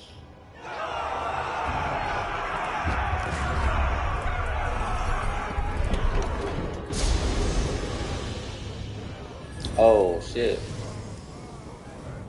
So he's the one that set this fucking thing when me and Ludimir were running from it. That's crazy. Or was it Radica? I think it was Ludamere. That's cool.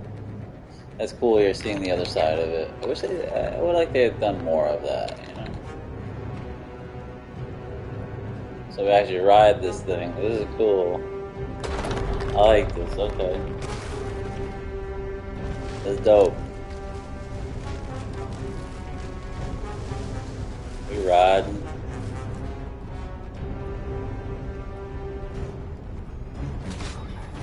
I will purge this area of redemption. What? Ignorant is here. I'll kill him.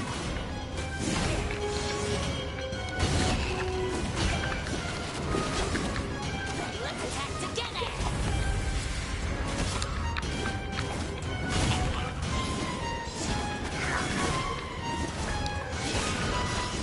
I was so much better at the combat in the previous game. I thought the combat was better in This the fight other game. is not over. I'm never gonna get 3 and then 6. I'm never gonna get 6 of those fucking things.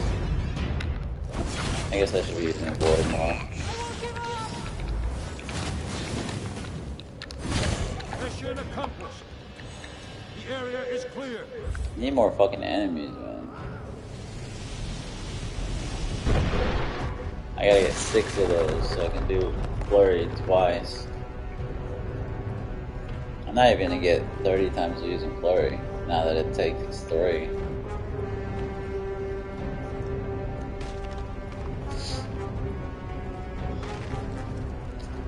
Probably finish with like 80% trophies.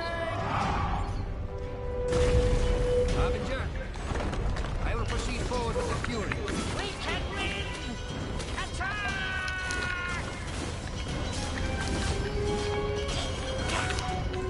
Harbinger, do not let them activate the detonator. What? So we're not supposed to hit the detonator?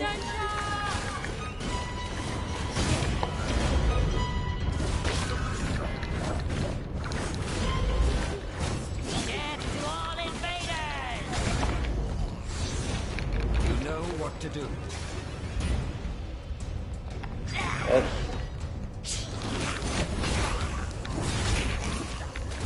We can win! Attack!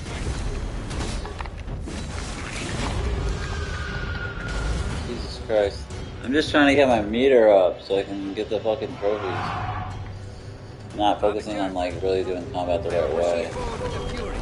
Make sure the redemption. We can win! Attack! So we don't want to hit those things.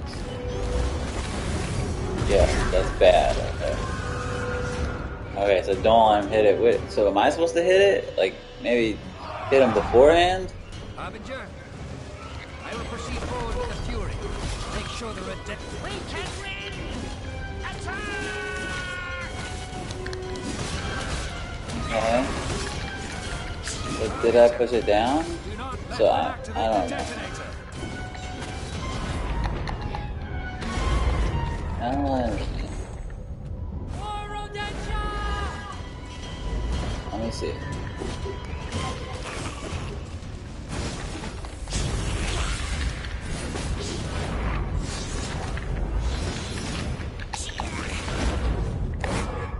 You know what to do. I don't know what to do. Am I supposed to, like, am I undetonating those? Like, I don't know. I'm really confused. It had like a triangle back. I'm also trying to get my combos. Fuck yeah, I don't know, man. I don't really understand this part. Harbinger, I will proceed forward with the fury. Make sure the red. We can win! Attack!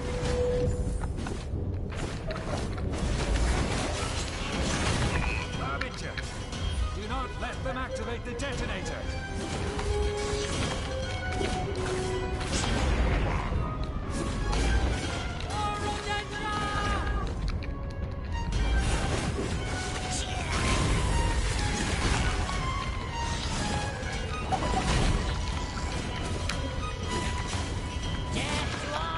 Man, I'm You trying to know get what to do. 3, bro.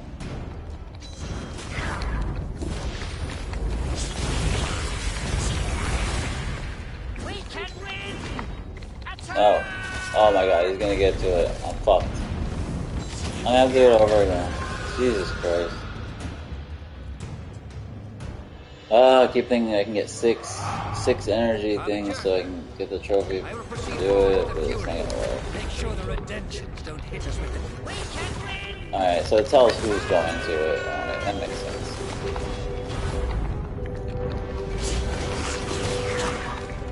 Arbiter, do not let them activate the detonator.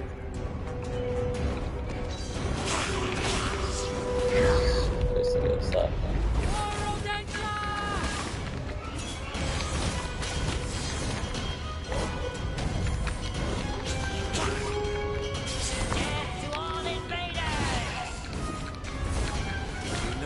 To do.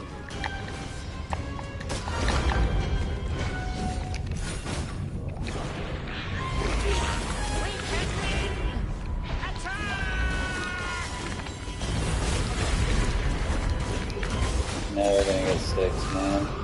Oh, he hit it now? Oh my god. This part sucks.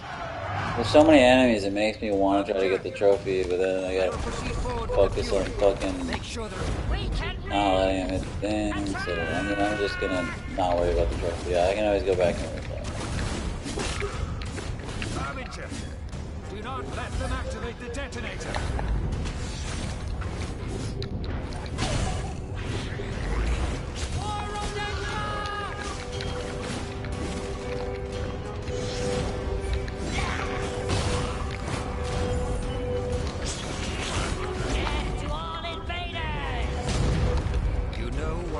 Jesus Christ, he's gonna fucking hit it now.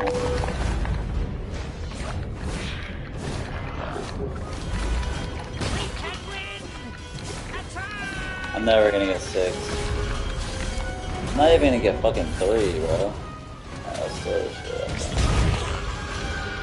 up. Nah, he's it, yeah. I wanna get 6 so bad. I'm just gonna have to play it straight up. Fuck it. Make sure we can win! Attack! See this bastard play. Fuck it. Arbiter, do not let them activate the detonator. I hate that it keeps doing with the camera. That's just annoying, bro.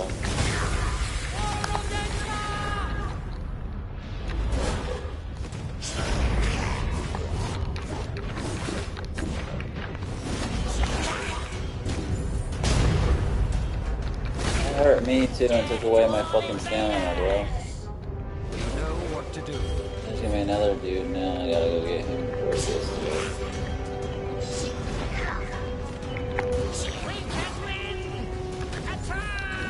Oh, so maybe I press square to throw him? I don't know.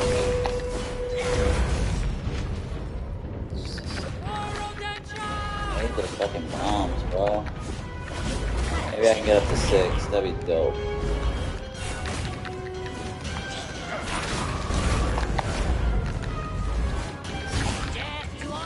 I'm never gonna get up to 6, bro.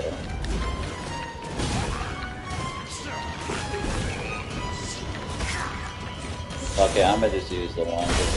I'm gonna lose my fucking opportunity. Yeah. I got close to 6, but I knew I wouldn't get to it. Let us proceed. That's a good spot to get 6, though. Maybe I'll replay it and try to get it. I just got tired of trying to get it.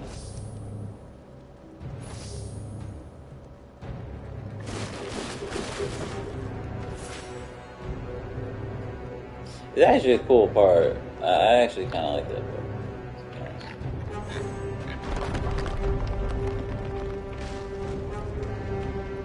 That's a good spot to get 6, though. This is how a real war. Oh shit! If I had 4, I should have did the 4 blasts inside the thing. Dang. I gotta eat, work out, go to this fucking Wawa.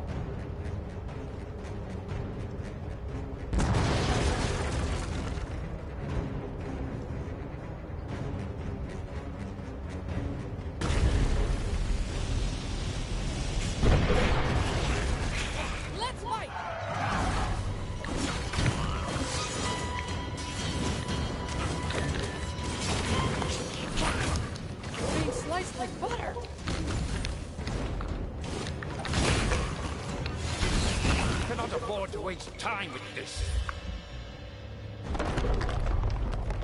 Too bad you don't keep your fucking energy.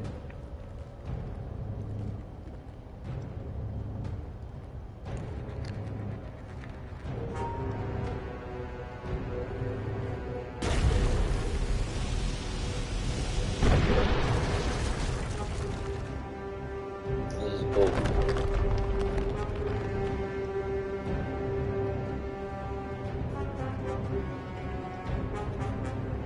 Oh gods!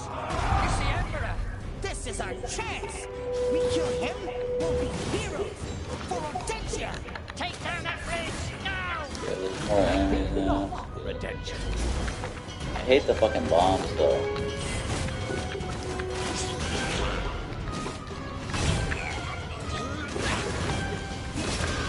I hate that they got electrified too. Not because it's hard, but just because it messes up my energy flow. I'm trying to get a lot of energy. I can execute moves and get trophies.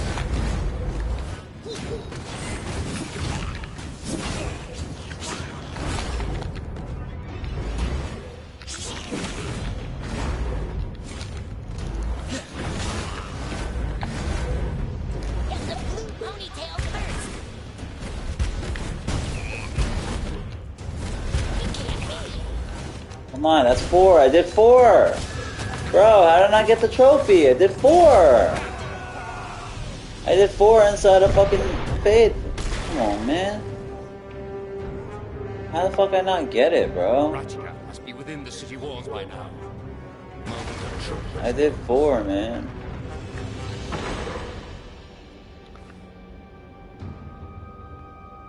Step aside.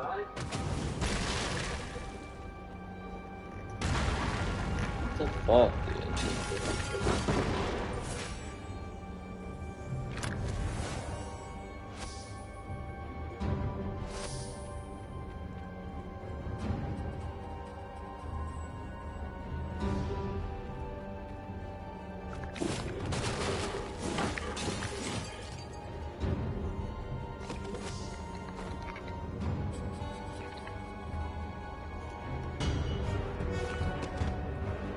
I need that apple. Jesus, I need that.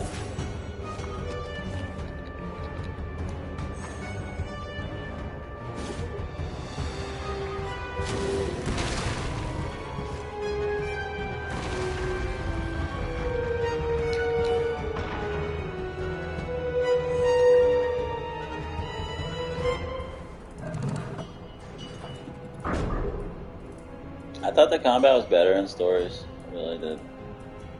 Much better. Or a little bit better. Ratika, dead.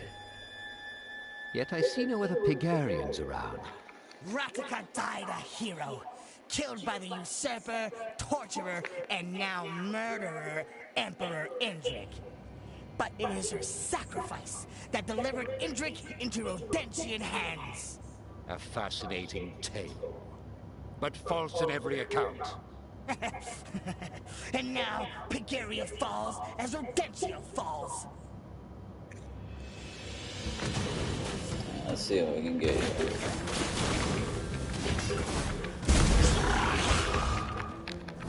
I'll go on her blind side.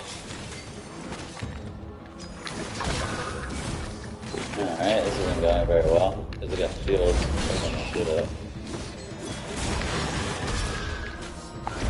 Right, I keep forgetting to use all the abilities. Jesus, I thought I was hitting him from behind. Come on, man.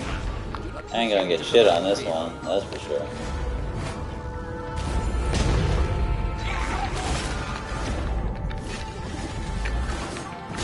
The targeting is a little messed up too.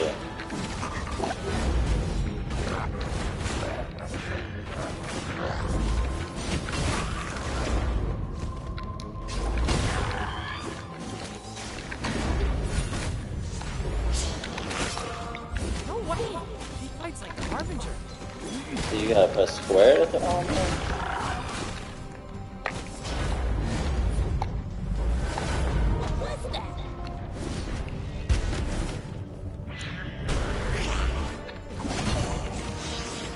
Oh, there's more. I didn't know there would be more.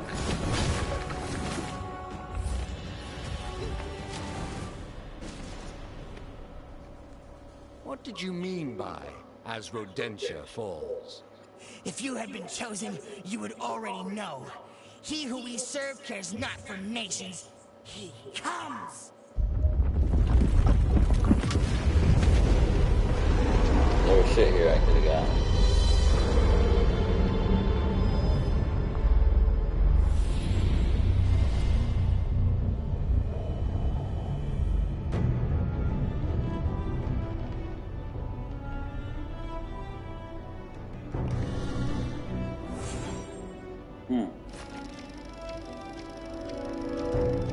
I don't know whose story to play now.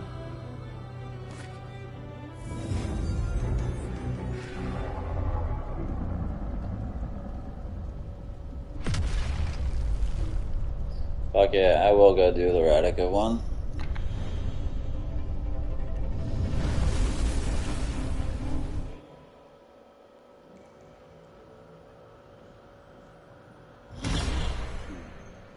Those Rodentians you faced have summoned Voden.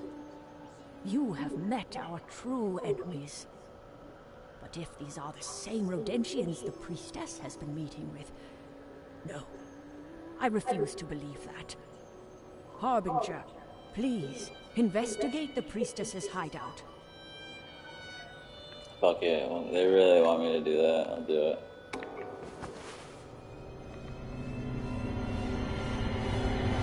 The tree always blesses those who give tribute.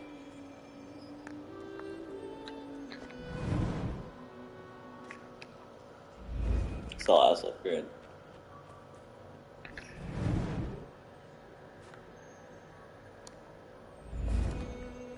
Fuck it.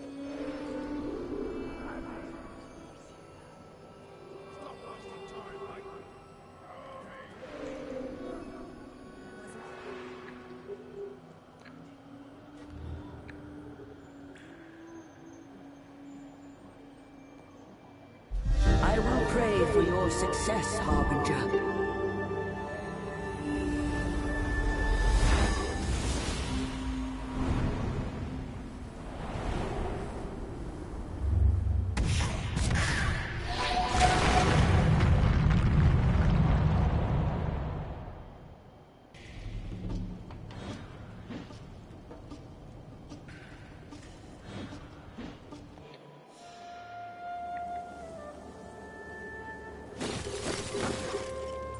I don't think I really need the feast on getting these anymore. There's only one upgrade left.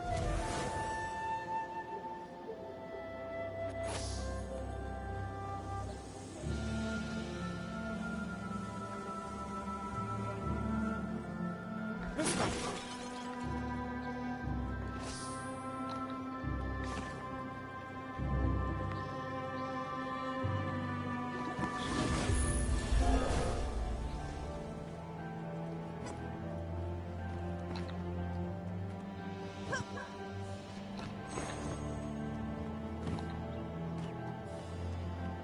Get him!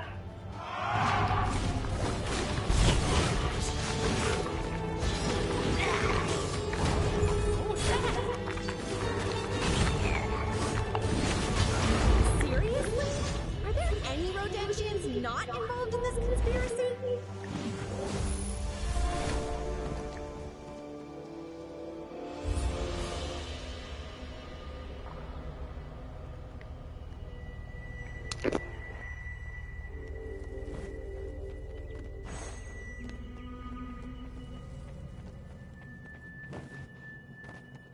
Ugh, the seal. See this symbol here? This is Vera's. She and we knew each other a long time. To her, the art of creating and inscribing these seals was sacred. She wouldn't have shared the means to unlock. We need to think. Think.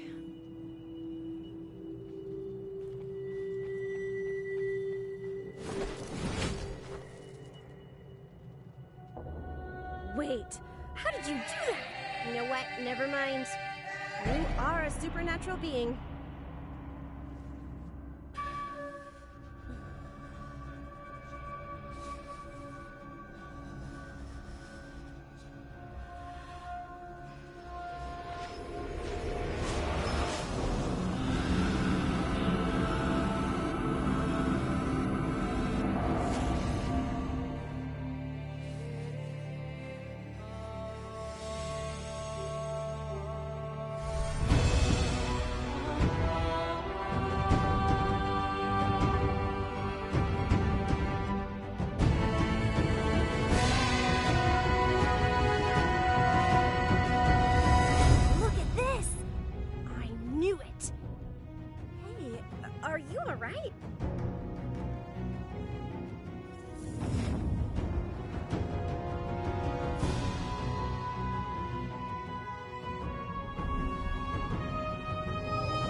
Harbinger, I can't bring you home. Something is fighting me. This is what I was worried about. Great. I should have did all the other clues first.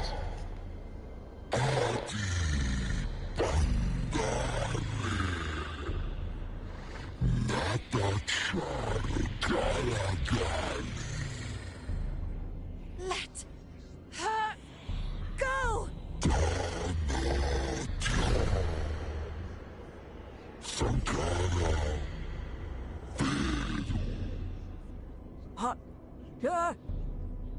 Harbinger! I found you! There is trouble.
How did I not get the I have trophy for the sealed floor? breach, but I doubt we are safe. Rodin is likely to be gathering his strength for another attack. You must hurry. I gotta check the trophies. How wrong I was. If the priestess is in league with the void, I did get the 2 flurries though. I didn't think I get that. I then get all that. is lost. Perhaps we have no choice but to abandon this world to its fate. As soon as she's done talking, I'm checking the trophies. Such a pretty game. Alright, I'm checking the trophies.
the amber you...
Go, Harbinger. I will be watching over you.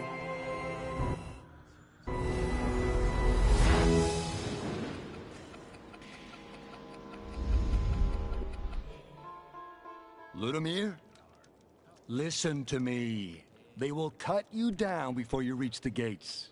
And what do you suggest? Wait for it to be over? Yeah, everything will be tickety-boo. At least bring a squad along. Who, eh? Ratika's mob? Everyone's up their arse with the big fight. Besides, they'll just get in the way. Nah, I'll kill the Emperor on my own. You mean die trying? You better pay your tab before you go. All of it. Yeah. Just pour me another, will ya?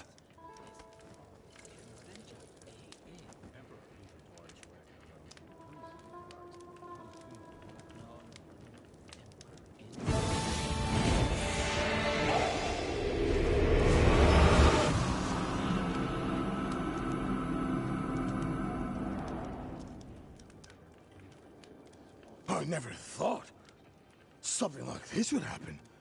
Sure, I thought maybe Vera was in over our head, but this... What are you talking about? What's going on here? Over the last few years, I saw this war fill Vera with helplessness and anger. It must have driven her to summon that thing, use it to end the war. And what did I do? I know how it feels to be desperate, to be powerless. Why didn't I help? Ah, great. The Harbinger shows up, and Ludimir starts talking to himself. Hey, Ludimir, get a hold of yourself. Weren't you on your way to do something? Kill Indrik, remember? Hold on now. About Vera. Something isn't right. She survived Ratika's attempt, but she's still dead. And who were all those people around her? Shouldn't they have done something to help? I mean, Vera's the godless priestess, for Yarbog's sake. I mean, she was. She should have been safe. And yet, no! She's still dead! I will make things right, sister.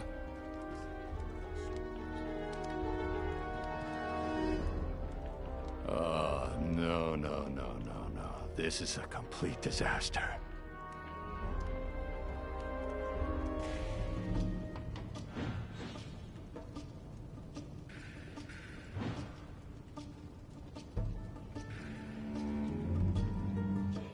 Fiobor called you the Harbinger. You're supposed to show up when the world is about to end or something, right? Whatever the reason, let's get one thing straight. Vera. She gave up everything to try and better this world. Whatever she was thinking, I know she wouldn't have wanted anything bad to happen to us.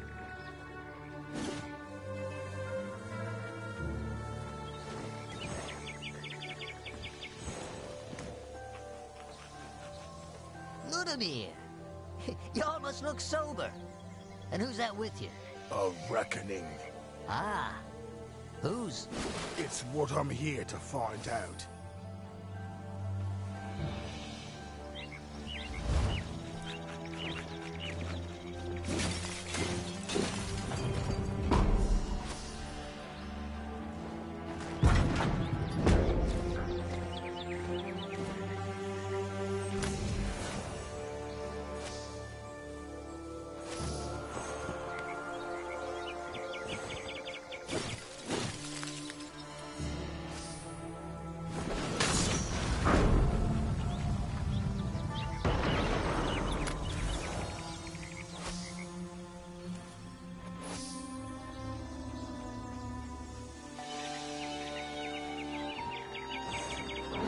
Fight old-fashioned or those detonators up there.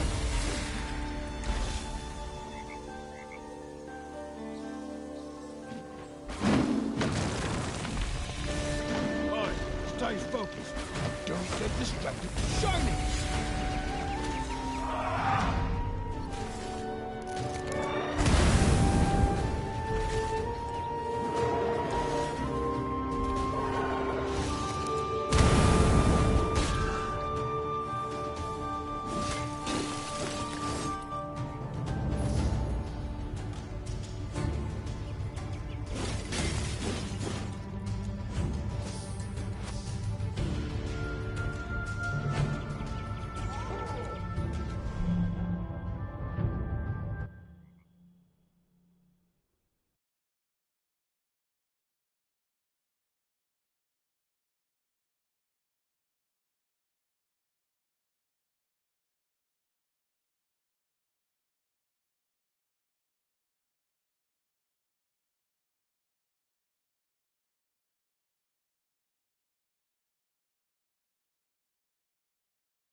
It's this way!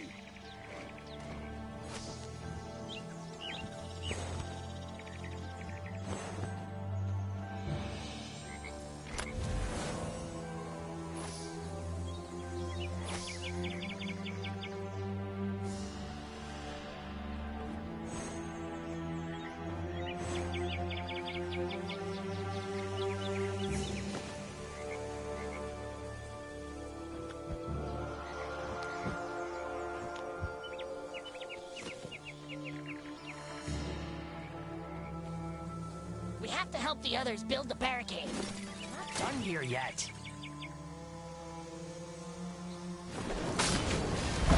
Sure, the Harbinger, all right.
your strength, mate.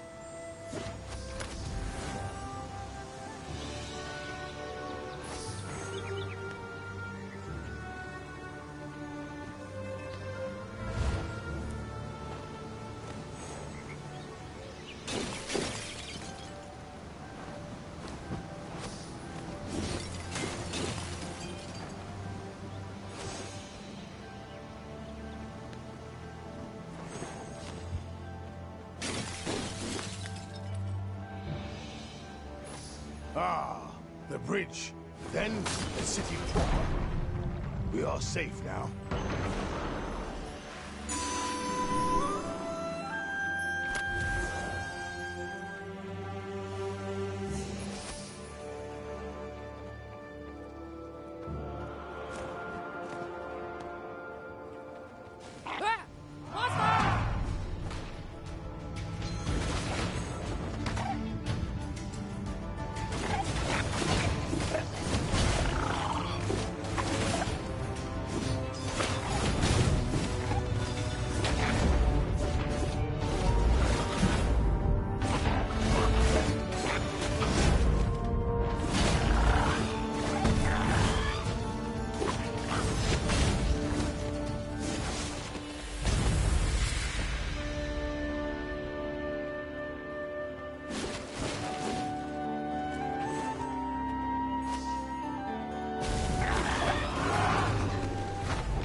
I was warned you'd be coming this way. All right, enough pretending. Where did you hide the sword? Sword? Why are you asking about... Wait, are you the bastard who killed her? Did you kill Vera? I'm the one asking the questions. Yeah, you asked about the sword, and I'm asking about Vera. A question for a question, Vera used to say. Now, like you said, enough pretending. I know you lot were with her before she died, so I'll ask you again. Did you kill her? Ludimir is a traitor! He brought an Imperial witch to ambush us!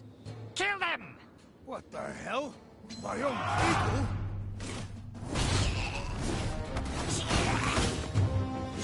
Let's attack together!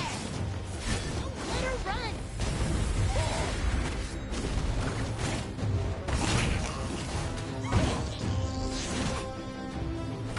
Get the blue ponytail first!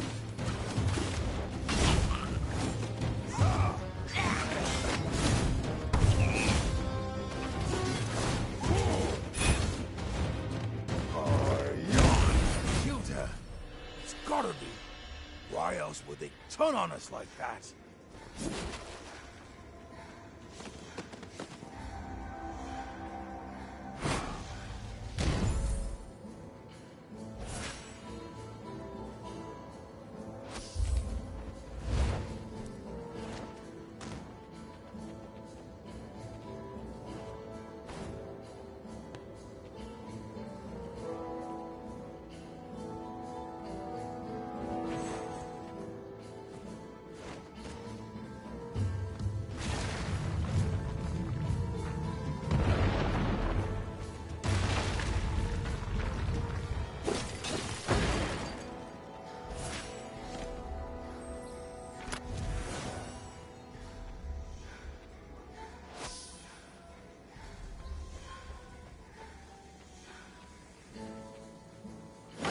We don't have time to break stuff.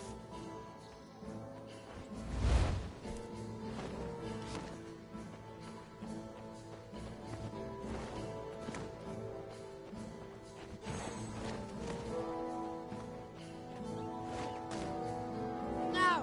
Kill them! Don't let her run!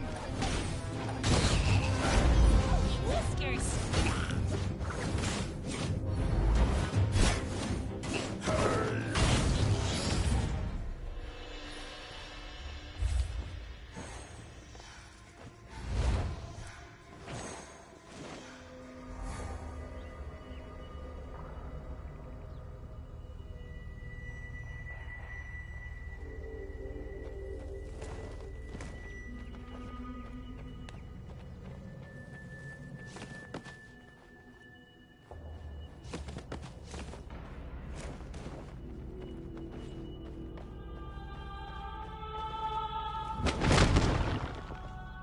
She made me swear to never enter this place, no matter what happens. I hope she'll forgive me. Blood. Vera's. They killed her, here on this spot. Some friend she had. Oh, I should have been here. She was in pain. But I was a coward. I couldn't face her, talk to her. She wasn't the Vera I grew up with. Her eyes. She had taken on so much. I should be furious. I should smash everything in here. But instead, I feel like that would somehow just betray her all over again. That fellow on the bridge, he was asking about the sword. You looking for it too?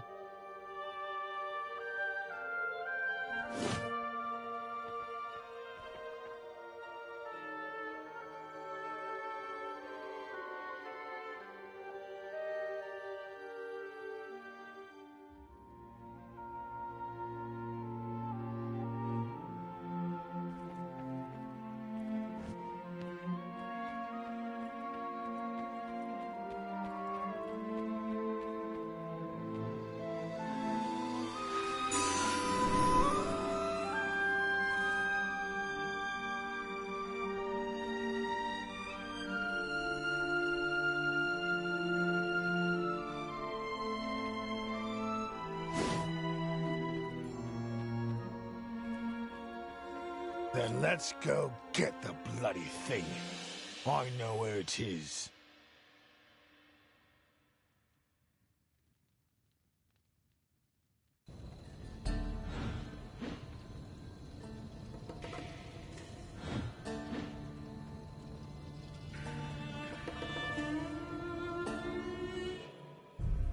When I found Vera's body, there was a sword next to her. Figured whoever hid the body also hid the sword. I'm not as sharp as some, but I knew it was important. So I moved it. Someplace safe. I'll show you where. The shortest way is through the prison.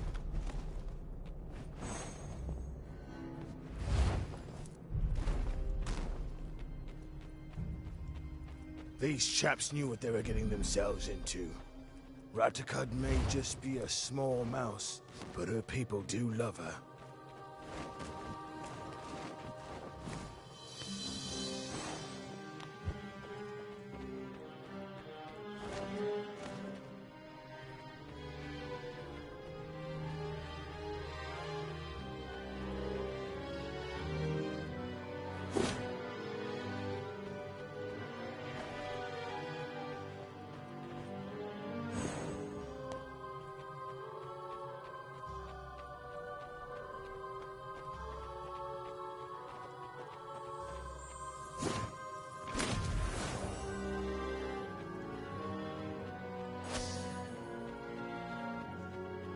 Let's push this all the way!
Big shiny treasure.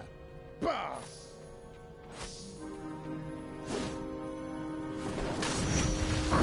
You make everything look easy. There's your strength, mate.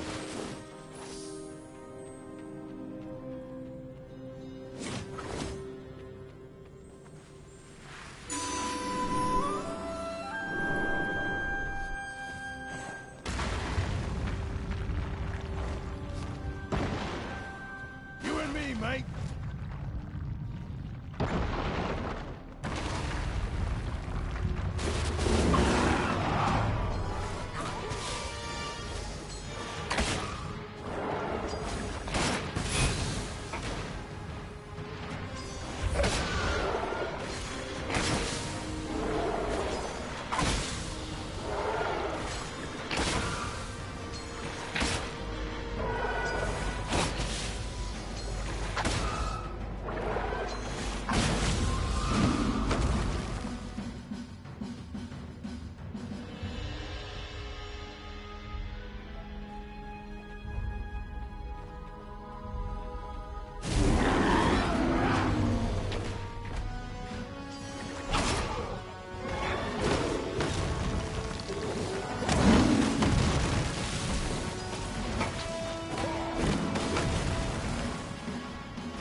Maybe later.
focused.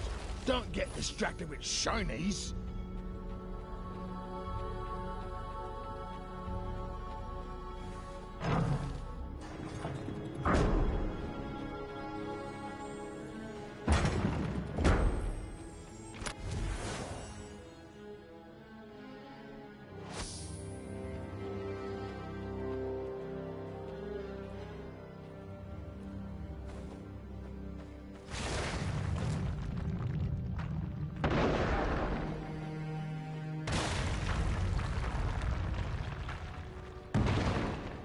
The smell.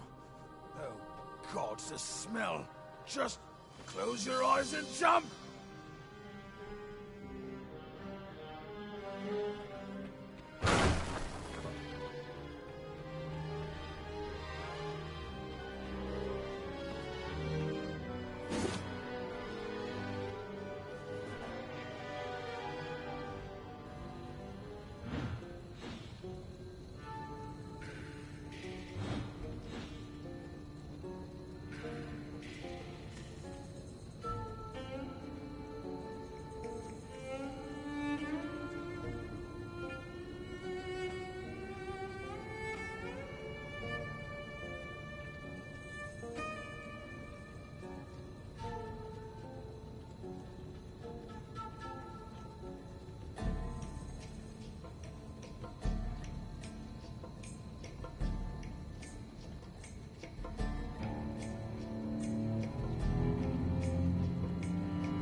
Further down is where I found Vera's body.